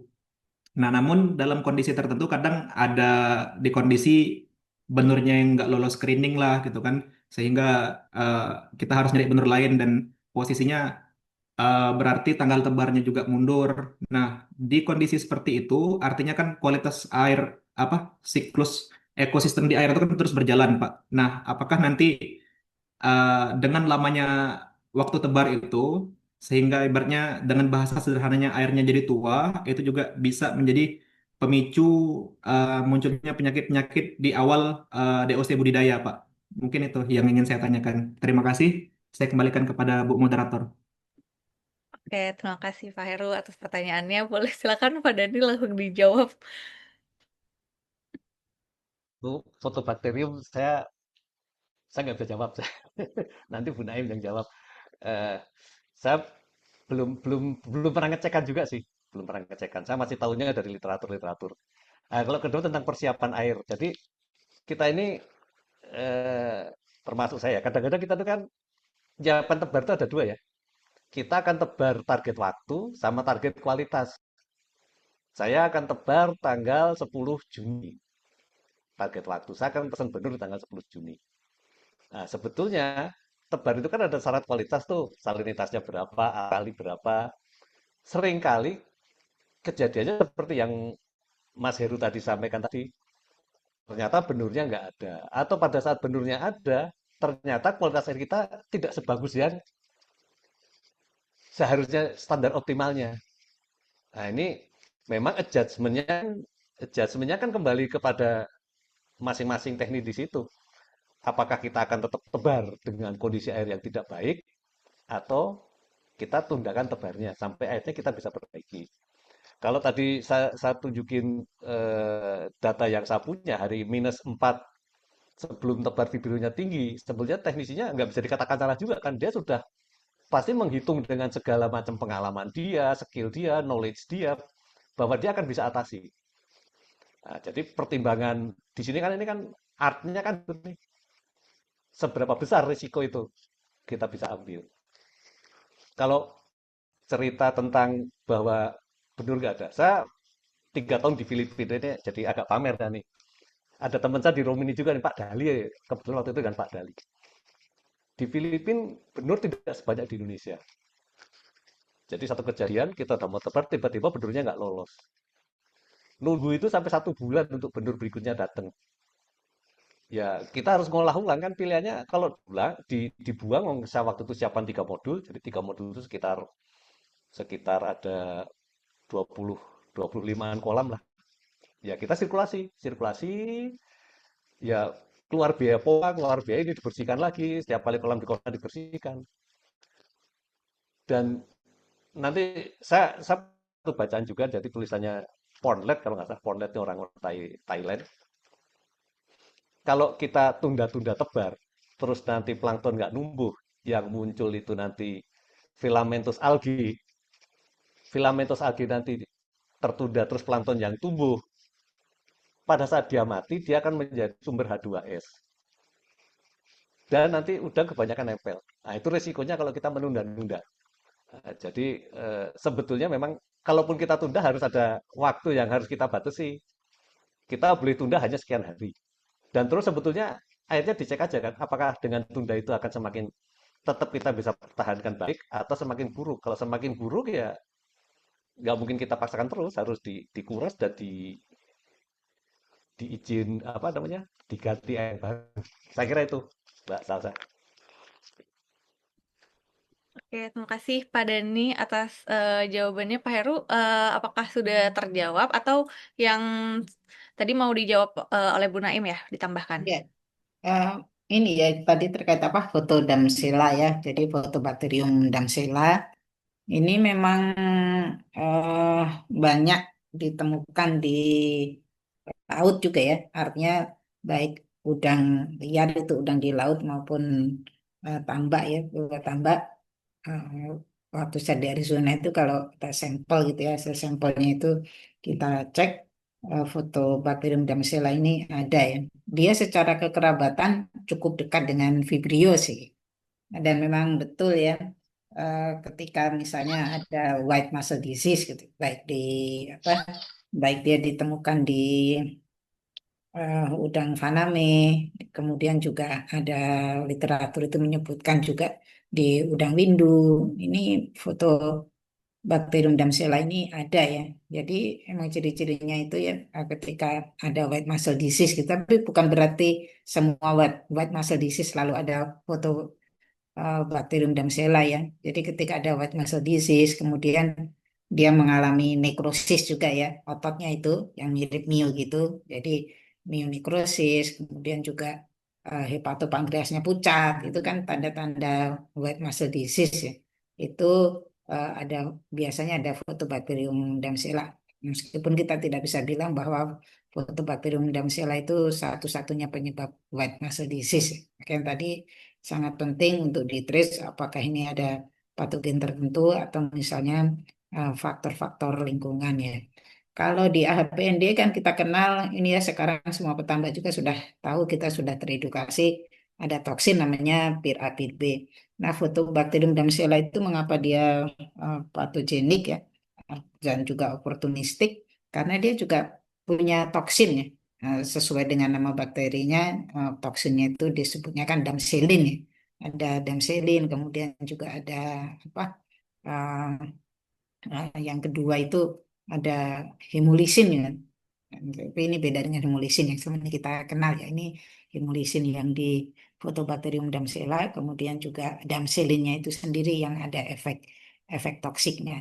Nah, memang tadi ya disebutkan Pak Dani juga di satu sisi ini seperti secondary patogen ya, opportunistic patogen artinya ketika kondisi lingkungan tidak baik, udang lebih stres. Nah, model-model Photobacterium damsela ini akhirnya dia menjadi apa yang menjadi meroket gitu ya. Ketika kondisi air itu baik-baik saja, dia cenderung tidak tidak tumbuh dengan baik. Artinya tetap ya kuncinya itu di menjaga kualitas air yang kalau di chat itu kan ada yang bertanya apa sih memangnya kalau fitoplanktonnya padat itu seperti apa? Kalau ada apa itu dinoflagellate ya, ada dinoflagellata itu mengapa itu menjadi indikasi yang kurang baik itu semua sudah kami jawab ya di chat itu teman-teman bisa sambil tahu gitu ya. Kalau uh, salah satu ya bukan hanya udang, bukan hanya di tambak udang ya, bukan hanya di kolam, tapi juga di lingkungan perairan secara umum. Kalau tinggi apa dinoflagellatannya dan bukan di atom, nah itu harus diwaspadai. Mungkin gitu Kak, salah tambahan dari saya untuk terkait Photobacterium damsela ya. Karena ini dari dulu ya dari tahun 80-an sampling tambak udang itu ada ya. Cuman dulu tidak terlalu berbahaya, ketika tadi kondisi lingkungan tidak baik, dia jadi masalah. Oke, terima kasih Bu Naim. Pak Heru, mungkin ada follow up question atau udah cukup? Eh, Tambahan sedikit, Mbak ya. Boleh, silakan. Itu berarti eh, terkait dengan foto bakteri Adam Stella tadi, identifikasi di laboratoriumnya seperti apa, Bu? Media agar untuk menumbuhkannya atau dia bergabung dengan koloni agar apa dengan TSA secara umum? Eh, dia ini sih Pak TSA secara umum ya kalau kami di Nusantik karena kami sudah bisa melakukan sequencing jadi kami bisa apa bisa secara spesifik ya apakah ini Vibrio atau ada Photobacterium damsela. Jadi kalau kalau dulu kita ngecek bakteri itu satu-satu gitu ya. Kalau sekarang dengan teknologi terbaru misalnya Pak Heru punya sampel air ya dikirim ke kami memang mungkin secara pricing masih lumayan gitu ya. Jadi bukan untuk hal yang rutin. Tapi kalau misalnya itu ada hal yang aneh, yang berulang, kalau teman-teman kirim sampel air itu kamu bisa langsung memetakan misalnya ya 100 bakteri tertinggi meskipun tentu nanti kami sortir lagi ya. Karena dari situ langsung kelihatan mana yang patogen, mana yang beneficial itu ada semua. Untuk selektif media, sepemahaman saya ya untuk Photobacterium damsela itu ya belum belum ada kan kalau misalnya Vibrio kita pakai PCBS gitu ya. Kalau ini masih TSA, kemudian sama sama karena tadi saya sebutkan ya secara kekerabatan Photobacterium damsela itu sangat dekat dengan Vibrio. Bahkan dulu kalau dengan API ya dengan cara yang lama tes biokimia itu sering sekali itu dimasukkan ke dalam Vibrio. Jadi ya tetap ini Pak Heru TSA gitu ya. Kemudian nanti selektifnya itu dengan TCBS. Nah, kalau misalnya dia, tapi kok penampakannya beda dengan Vibrio kan, bakteri itu sebetulnya di media padat, kalau dia beda ya beda gitu ya. Jadi terus bagaimana sih kalau secara koloni gitu ya, secara koloni itu ini juga termasuk yang sangat cepat ya sama dengan Vibrio. Dulu itu kami ada Vibrio yang apa kan kalau E. coli itu ya Escherichia coli itu dia 20 menit gitu ya kira-kira, doubling ininya itu, doubling time-nya. Kalau Vibrio itu ada yang 6 menit nih, 6 menit, ada yang 10, ada yang 12. Fotobakterium itu juga cepat ya, dia apalagi di TSA gitu. Nah, ya tapi agak beda dia. Jadi kalau Fotobacterium damsela itu Pak ada kayak abunya gitu Pak, abu-abu ya. Dulu saya pernah mengkultur gitu, sebenarnya itu kayak air dari kolam, dari tambak udang ya. Kalau Vibrio ya dia di TSA itu hijau-hijau bening, kadang agak pekat.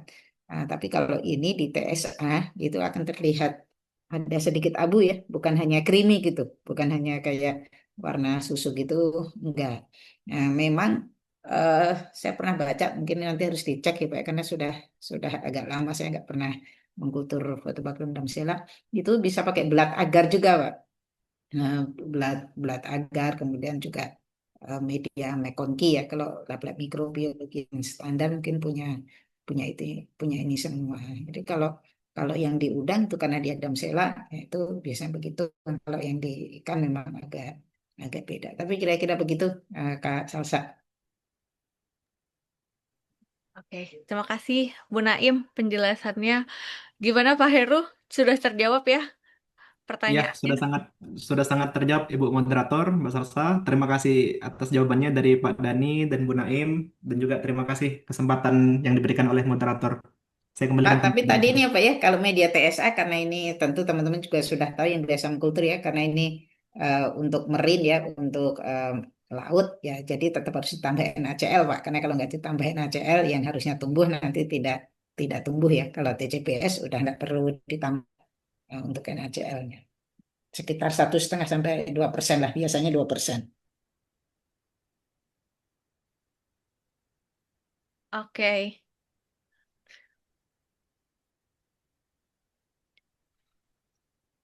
baik. Terima kasih Bu Naim. Pertanyaan selanjutnya, aku kasih kesempatan buat Mbak Ajeng ya, mungkin ya Mbak Ajeng Wulandari, silakan pertanyaannya sebutkan nama, asalnya dari mana, dan mau ditujukan ke siapa pertanyaannya. Silakan. Terima kasih moderator atas kesempatannya. Mohon izin. Assalamualaikum warahmatullahi wabarakatuh. Saya Ajeng Wulandari dari Tambak Maja. Mohon izin bertanya kepada Bapak dan Ibu. Di sini ada dua pertanyaan. Yang pertama adalah em, Vibrio kuning itu apakah mampu bersubstitusi menjadi Vibrio hijau? Karena pada saat proses awal inkubasi itu masih terlihat keseluruhan warnanya yaitu berwarna kuning atau berkoloni berwarna kuning. Kemudian untuk pertanyaan yang kedua, apakah ada keterkaitan antara penyakit EHP yang mana hasil pemeriksaan spora tinggi dengan penyakit WFD? Mana yang biasanya muncul terlebih dahulu, WFD terlebih dahulu atau EHP terlebih dahulu? Terima kasih, mohon penjelasannya. Assalamualaikum warahmatullahi wabarakatuh. Waalaikumsalam warahmatullahi wabarakatuh. Baik, silakan Pak Dani atau Bu Naim untuk menjawab pertanyaannya. Nanti Pak Dani pertanyaan kedua lah ya, lebih susah. Iya, Pertanyaan pertama tadi coba ulangi Kak Salsa. Ini yang pertama, Bu. Boleh, boleh, Supaya nggak ini, iya. bagi-bagi aja. Ya, nggak, pertanyaan pertamanya tadi apa itu fokusnya? Vibrio kuning menjadi hijau, apakah mungkin? Ah, ya artinya gini teman-teman. Jadi kalau kita bicara bakteri itu yang benar-benar kita ambil itu di 24 jam pertama ya. Karena ya namanya di media eh, media kultur itu kan dia nutrisinya juga makin lama makin habis. Eh, Secara umum sih kalau dia pertama hijau ya akan akan hijau terus ya, kalau dia kuning ya akan kuning, karena itu salah satu apa cara kita mengidentifikasi itu. Tapi sekali lagi kalau sudah makin lama itu kadang yang hijau dia agak menghitam gitu ya. Yang tadi ada ada ada perubahan warna. Jadi jawaban singkatnya sih, eh, Mbak Aceng, kalau dia kuning ya kuning, kalau dia hijau ya hijau. Terjadinya perubahan itu mungkin sebenarnya dia apa ya, kayak koloni yang berbeda. Kalau itu awalnya bukan dari sampel yang murni ya. Kalau bukan dari sampel yang murni, di satu TCPS kan bisa ada yang kuning, bisa ada yang hijau. Makanya kalau teman-teman mengkultur itu dari kultur murni ya, subkultur gitu, warnanya nggak akan macem-macem. Sepemahaman saya sih begitu. Nah, kalau ternyata di lapangan itu lebih aneh-aneh, lebih unik-unik, mungkin Pak Dandi juga punya pengalaman terkait ini. Gitu Kak Salsa. Oke, mungkin bisa langsung dilanjut sama Pak Dani ya untuk pertanyaan keduanya tadi yang katanya lebih susah, kata Bu Naim. Jadi pertanyaannya ini kan duluan WFD atau EHP? Agak agak susah juga sih, agak susah juga jawabnya. Tapi sebenarnya begini, EHP itu bisa muncul tanpa harus ada WFD. Bisa juga WFD juga muncul tanpa harus ada EHP. EHP kalau tidak dibarengi dengan white phases itu umumnya bisa recovery. Tapi kalau ada WF, ada apa? Ada EHP terus WFD-nya muncul, recovery-nya sangat susah. Nah, jadi dan beliau itu kan sifatnya sebetulnya kan fakultatif ya, fakultatif oportunis gitu. Dia oportunis, dia umumnya menjadi infeksi sekundernya. Setelah udahnya lemah karena ada EHP, umumnya dia baru muncul. Jadi kebanyakan orang menyatakan EHP dulu baru WFD-nya muncul. Kalaupun WFD ada, ya dia dia menjadi agen yang semakin memperkuat serangan dari EHP itu. Tapi yang menginfeksi duluan yang mana nggak bisa pasti dipastikan apa. Saya juga nggak bisa memastikan kurang lebih seperti itu.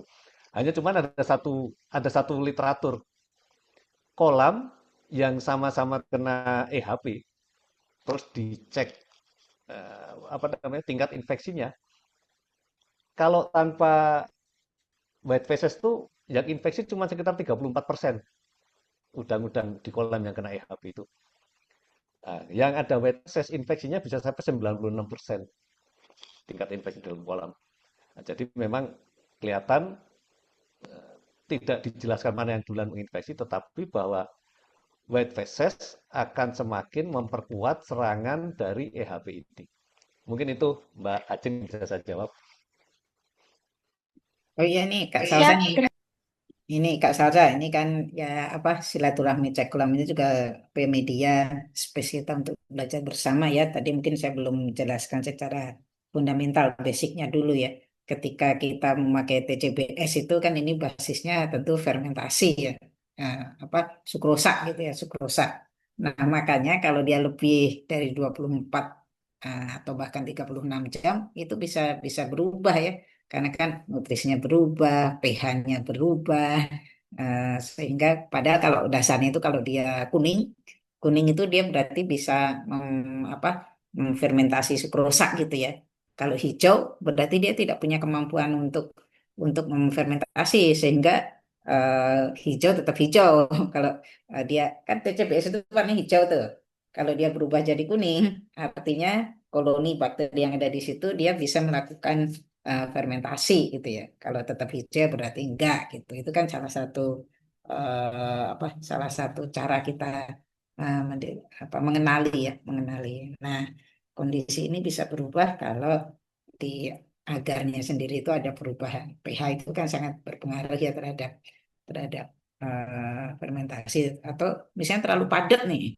Kalau terlalu padat ya akhirnya akan apa dihasilkan lah dari proses di di situ di media itu nanti akan timbul asam segala macam. Tapi intinya tetap ya dia harusnya tidak berubah. Perubahan itu lebih karena dia jadi sudah lebih lama sehingga agarnya apa mungkin jadi lebih asam atau temperaturnya kalau kalau ada perubahan di di di agar itu sendiri ya segala macam sesuatu bisa terjadi. Tapi sekali lagi kalau kita mengidentifikasi itu di 24 jam pertama. Jadi kalau kita laporkan sebagai hijau ya hijau ya. Karena besok dia berubah kuning itu data tambahan.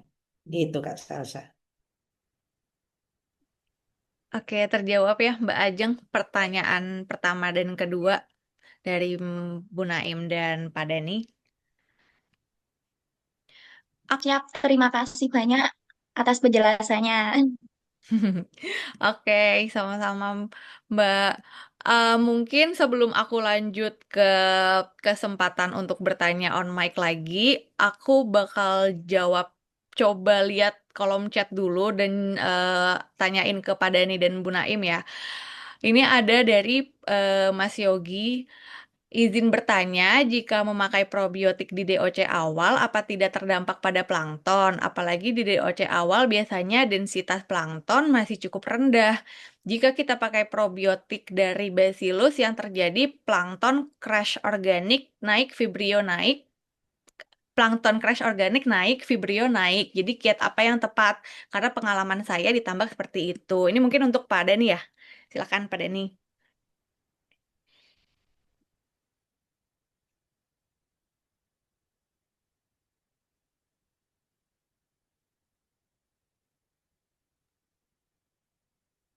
Halo, suara aku kedengeran kah?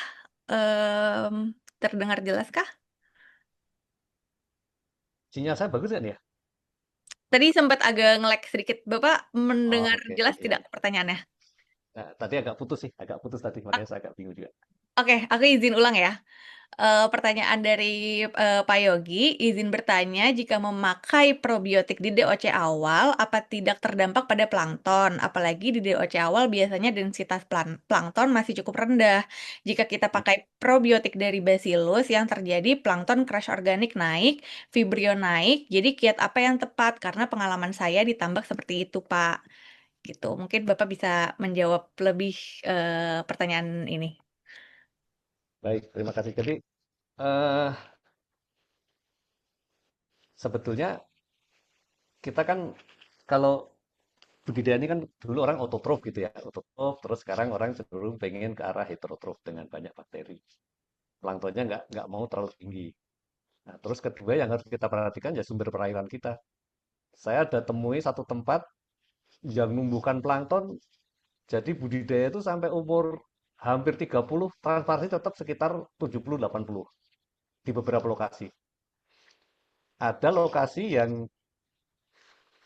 nggak diapa-apakan, cuma dikasih dengan pakan, itu hari ke-15 planktonnya udah kecerahannya udah 25 sampai 30.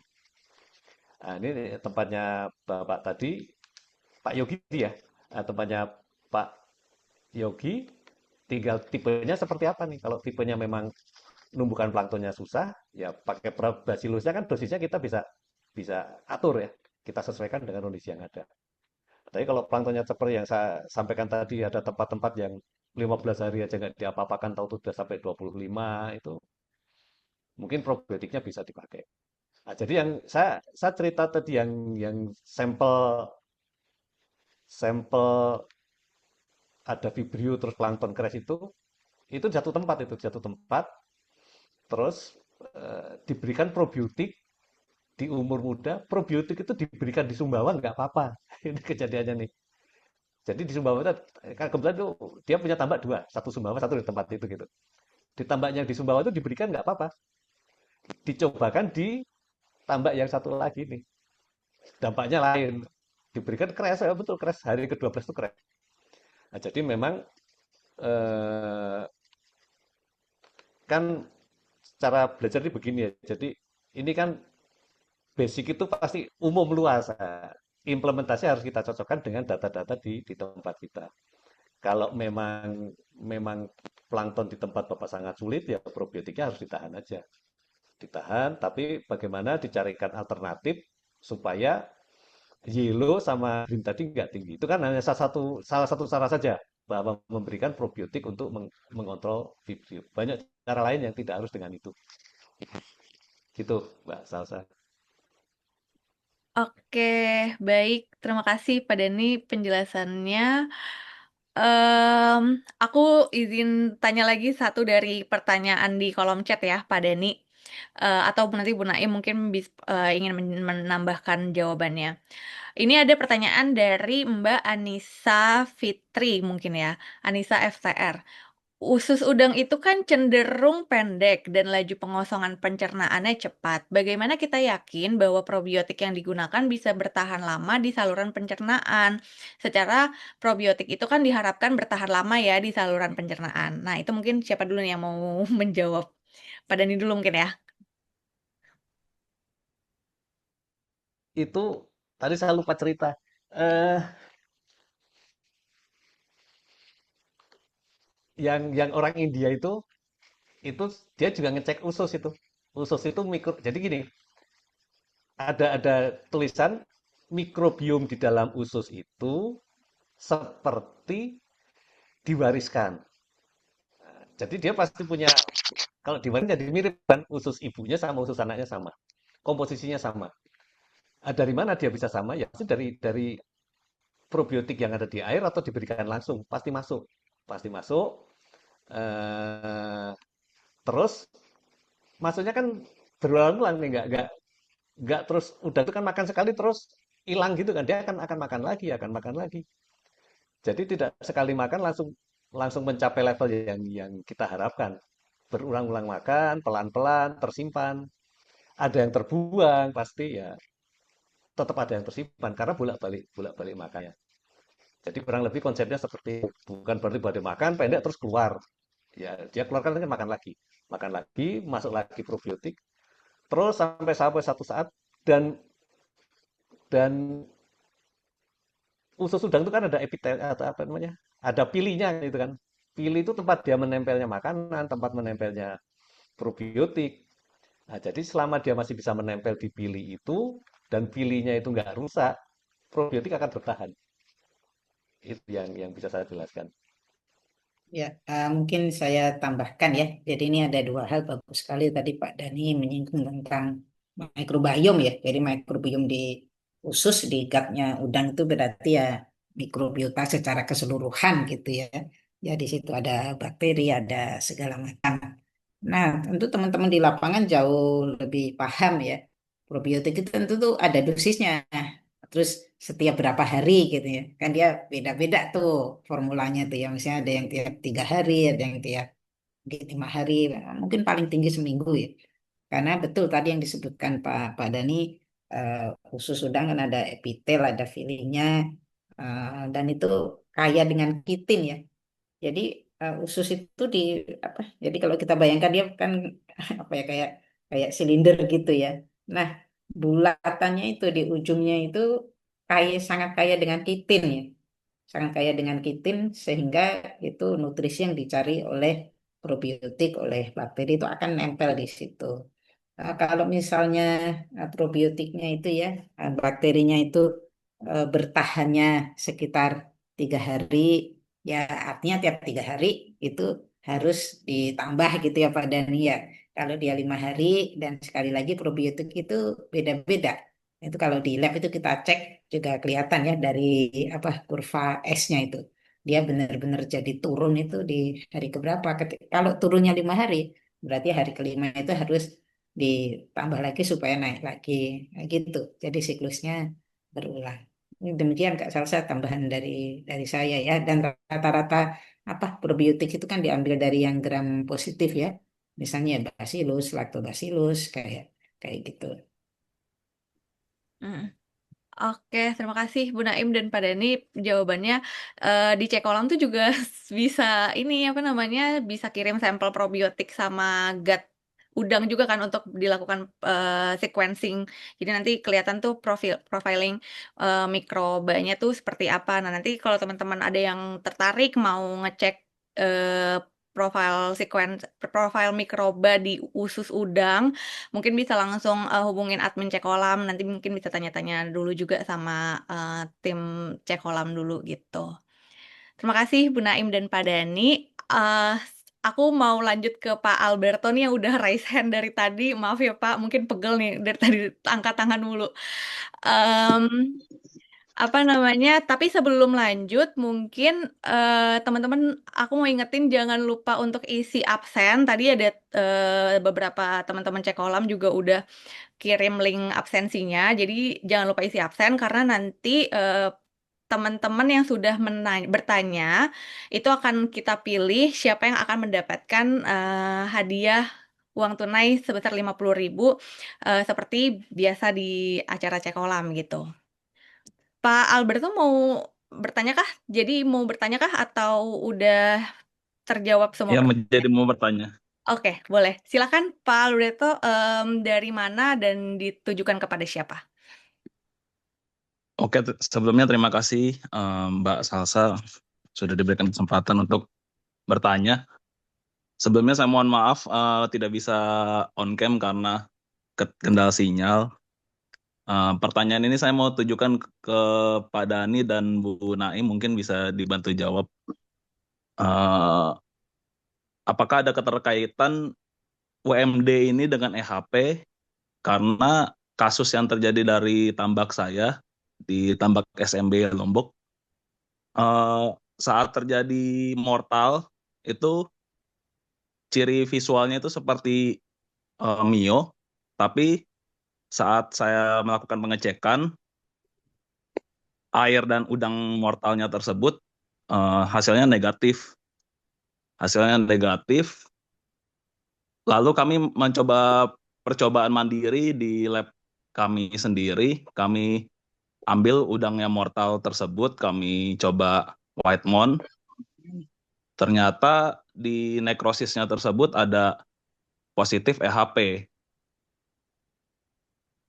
Terus untuk ciri-ciri sebelum terjadi mortal itu udangnya lemas dan ada bintik-bintik warna biru kalau tidak salah di udang tersebut. Terus pertanyaan kedua saya ingin bertanya juga, WMD ini biasanya terjadi di umur udang atau DOC berapa ya kira-kira? Terima kasih. Oke, mungkin bisa dimulai dari Pak Dani dulu ya. Keterkaitan EHP dengan WMD. Saya belum nemu literaturnya sih, terus terang aja. Belum nemu literaturnya. Tetapi apakah dia tidak mungkin menginfeksi bersama? Jelas tidak. Pasti memungkinkan. Bisa ada EHP berbarengan dengan WMD muncul. Nah, seperti tadi saya sampaikan di slide-slide awal saya. Jadi kadang-kadang memang udang itu terinfeksi langsung beberapa macam penyakit. Bisa jadi WMD bersama-sama dengan EHP. Mungkin itu ya yang bisa saya sampaikan.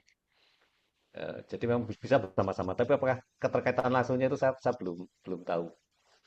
Terus WMD pada umur berapa? Ini yang agak susah juga saya. Tapi umumnya kelihatannya umur muda. Tapi ini pengalaman saya pribadi ya, belum tentu benar nih. Mungkin nanti bisa dikoreksi yang lain. Saya belum pernah jumpai WMD di usia yang muda. Di usia yang muda.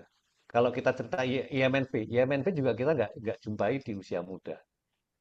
IMNP kalau yang eh, saya baca-baca itu sebetulnya dari infeksi sampai muncul growth sign-nya itu kurang lebih sekitar 9 hari. 9 hari. Nah, dan penyakit itu pasti muncul itu kan eh, butuh waktu sampai dia itu. Tapi kalau yang dari pengalaman saya nggak pernah jumpai di umur muda nggak. Umumnya di atas 40. Di bawah 40 saya belum. Mungkin nanti ada yang punya pengalaman lain bisa cerita. Itu Mbak Salsa. Mm-mm. Baik, Bu Naim, apakah ada yang mau ditambahkan? Ya, apakah EHP dan white muscle disease itu ada kaitan langsung gitu ya? Memang paper yang membahas ini belum belum banyak, tetapi mungkin lebih kaitan secara proses ya. Kan kalau EHP ya EHP dengan BMD itu sebetulnya berbeda gitu ya. Tapi kan ketika ada EHP, fenomena WMD itu menjadi lebih ya. Karena kan artinya di situ akan ada apa ya, secara metabolismenya menjadi menurun, kemudian ada defisiensi ya, kekurangan nutrien dan seterusnya. Kan tadi di kolom chat itu banyak yang bertanya ya, WMD ini kan ada kaitannya dengan mineral gitu ya.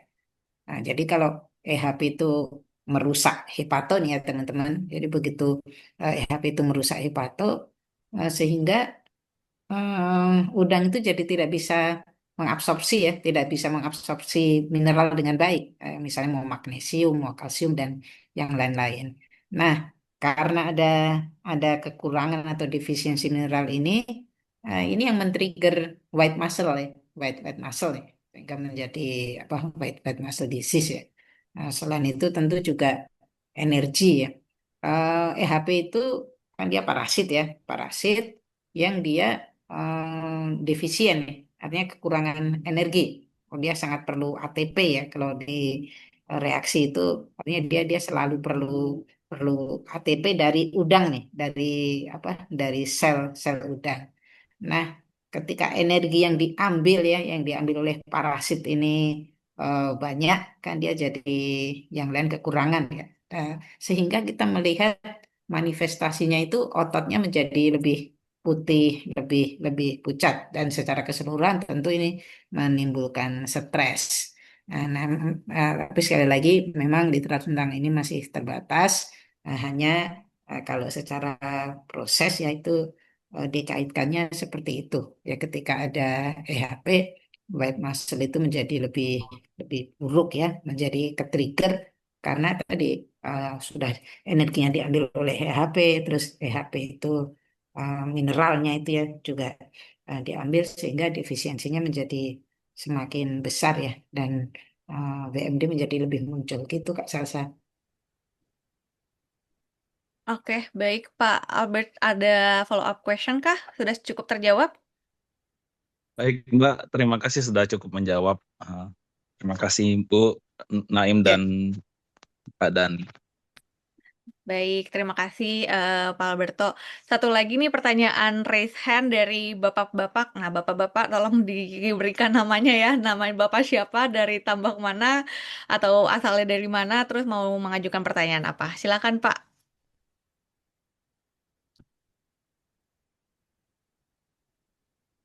Baik, terima kasih. Apa suara saya jelas ya? Jelas Pak, terdengar. Sebelumnya minta maaf karena ini mungkin orang yang baru dalam dunia budidaya udang, jadi masih malu-malu. Tapi saya terus belajar dan akhirnya muncul pertanyaan seperti ini. Eh, yang pertama itu, apakah metode desinfeksi mikroba dengan ppm kecil itu efektif? Misalnya itu ada kawan-kawan yang pakai H2O2, saponin, atau dia pakai produk yang memang katanya bisa membunuh bakteri-bakterian di dalam tambak. Kemudian itu ada penurunannya, bagus katanya. Tapi apakah metode ini menggunakan produk kimiawi seperti itu etis dalam budidaya? Mohon komentarnya mengenai penggunaan bahan-bahan ini. Dan yang kedua, apakah penambahan basilus ada standarnya? Misalnya vibrionya berapa naiknya, pangkat 10K naik dari 100 ke 1000, itu penambahan basilusnya harus juga dosisnya 10 kali 100% atau bagaimana? Mohon maaf kalau kurang ilmu. Baik, terima kasih Pak. Mungkin silakan Pak Dani, ini mungkin lebih teknis ya. Pak Dani mungkin bisa menjawab. Baik, jadi konsep penggunaan obat nih ya, penggunaan obat disinfektan. Jadi obat itu syaratnya dua. Pertama, dia mencapai dosis minimal yang bisa membunuh patogen. Jadi kalau dosis minimal itu nggak terpenuhi, ya kita buang obat aja dan malah menimbulkan efek merusak sebetulnya. Kedua, obat atau bahan kimia itu harus punya waktu kontak yang cukup untuk mematikan patogen. Ini contoh simpelnya begini. Kalau kita punya ikan nih, punya ikan, ikan itu kan ada parasit ya, Lernea, Dactylogyrus, cacing atau apa gitu. Terus orang minta rendem pakai potasium permanganat 5 ppm 1 jam standarnya. Nggak mungkin kita lagi nggak punya duit terus kita kasih potasium permanganat 1 ppm direndamnya 5 jam.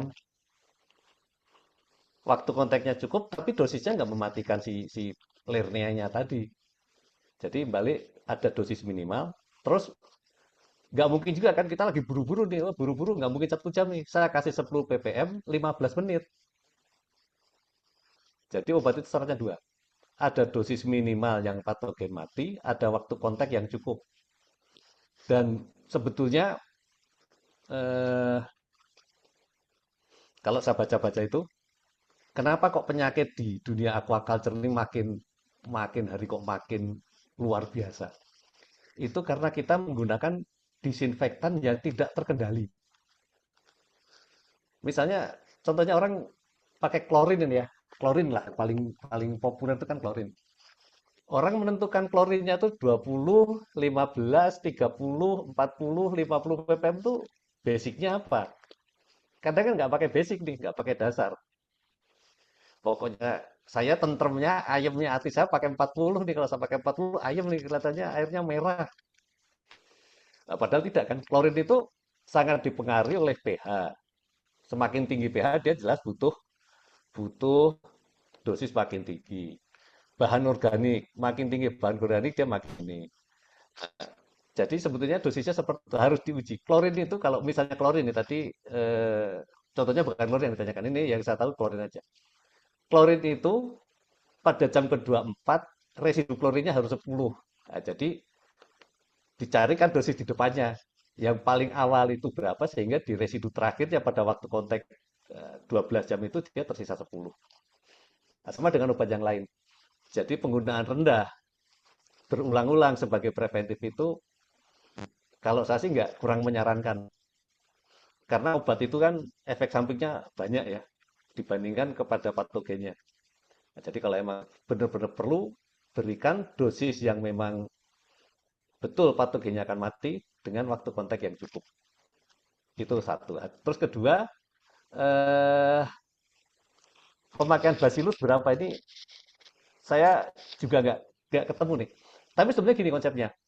Kita kalau kita sekarang punya Vibrio 2000 nih, 2000 sel per mili.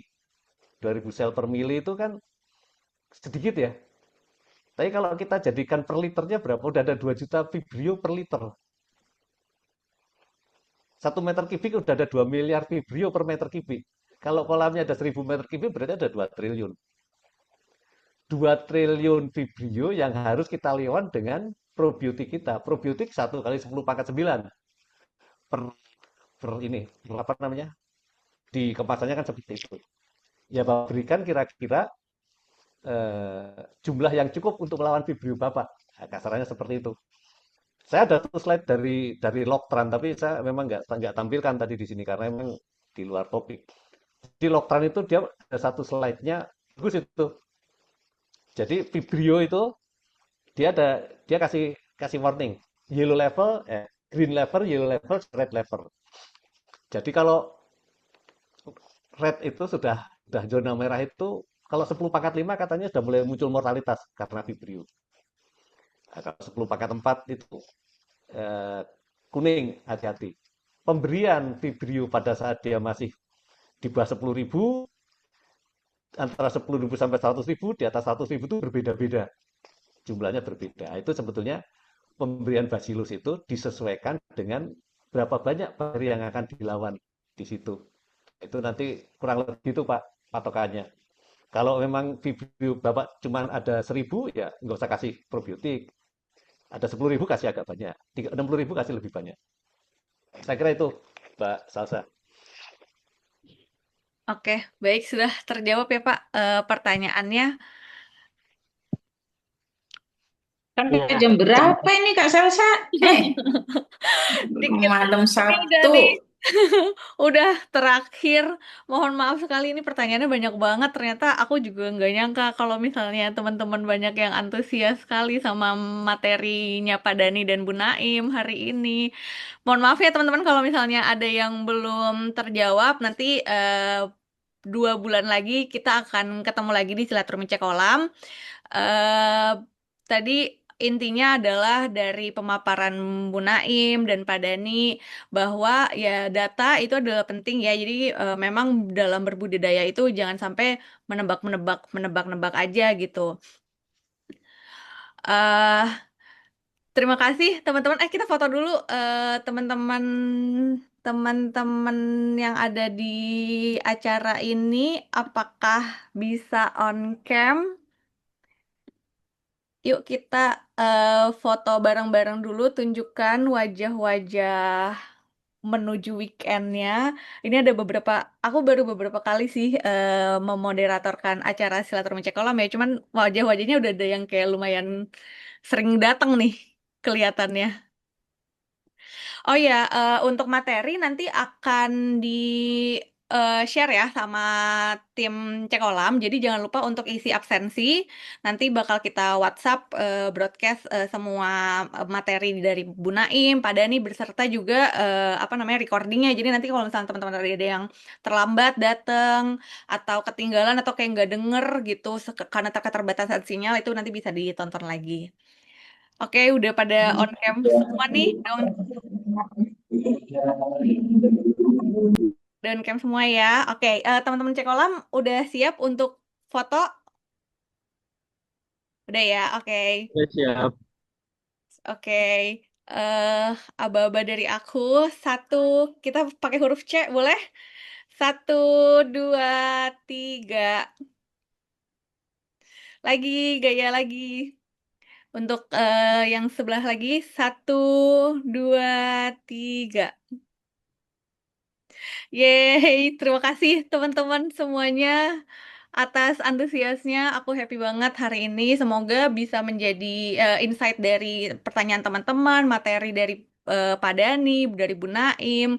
Tadi di kolom chat juga udah banyak yang diskusi. Nggak cuma pemateri doang yang jawab, tapi dari teman-teman petambak yang lain atau dari penggiat budidaya yang lain itu juga banyak yang ngejawab-jawabin berdasarkan dari pengalamannya gitu. Jadi semoga ke depannya diskusi-diskusi ini selalu apa namanya terus berlanjut ya. Jadi supaya kita bersama-sama bangun budidaya yang berkelanjutan gitu.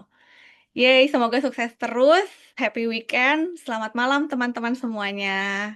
Sampai bertemu di Silaturahmi Cek Kolam bulan Agustus.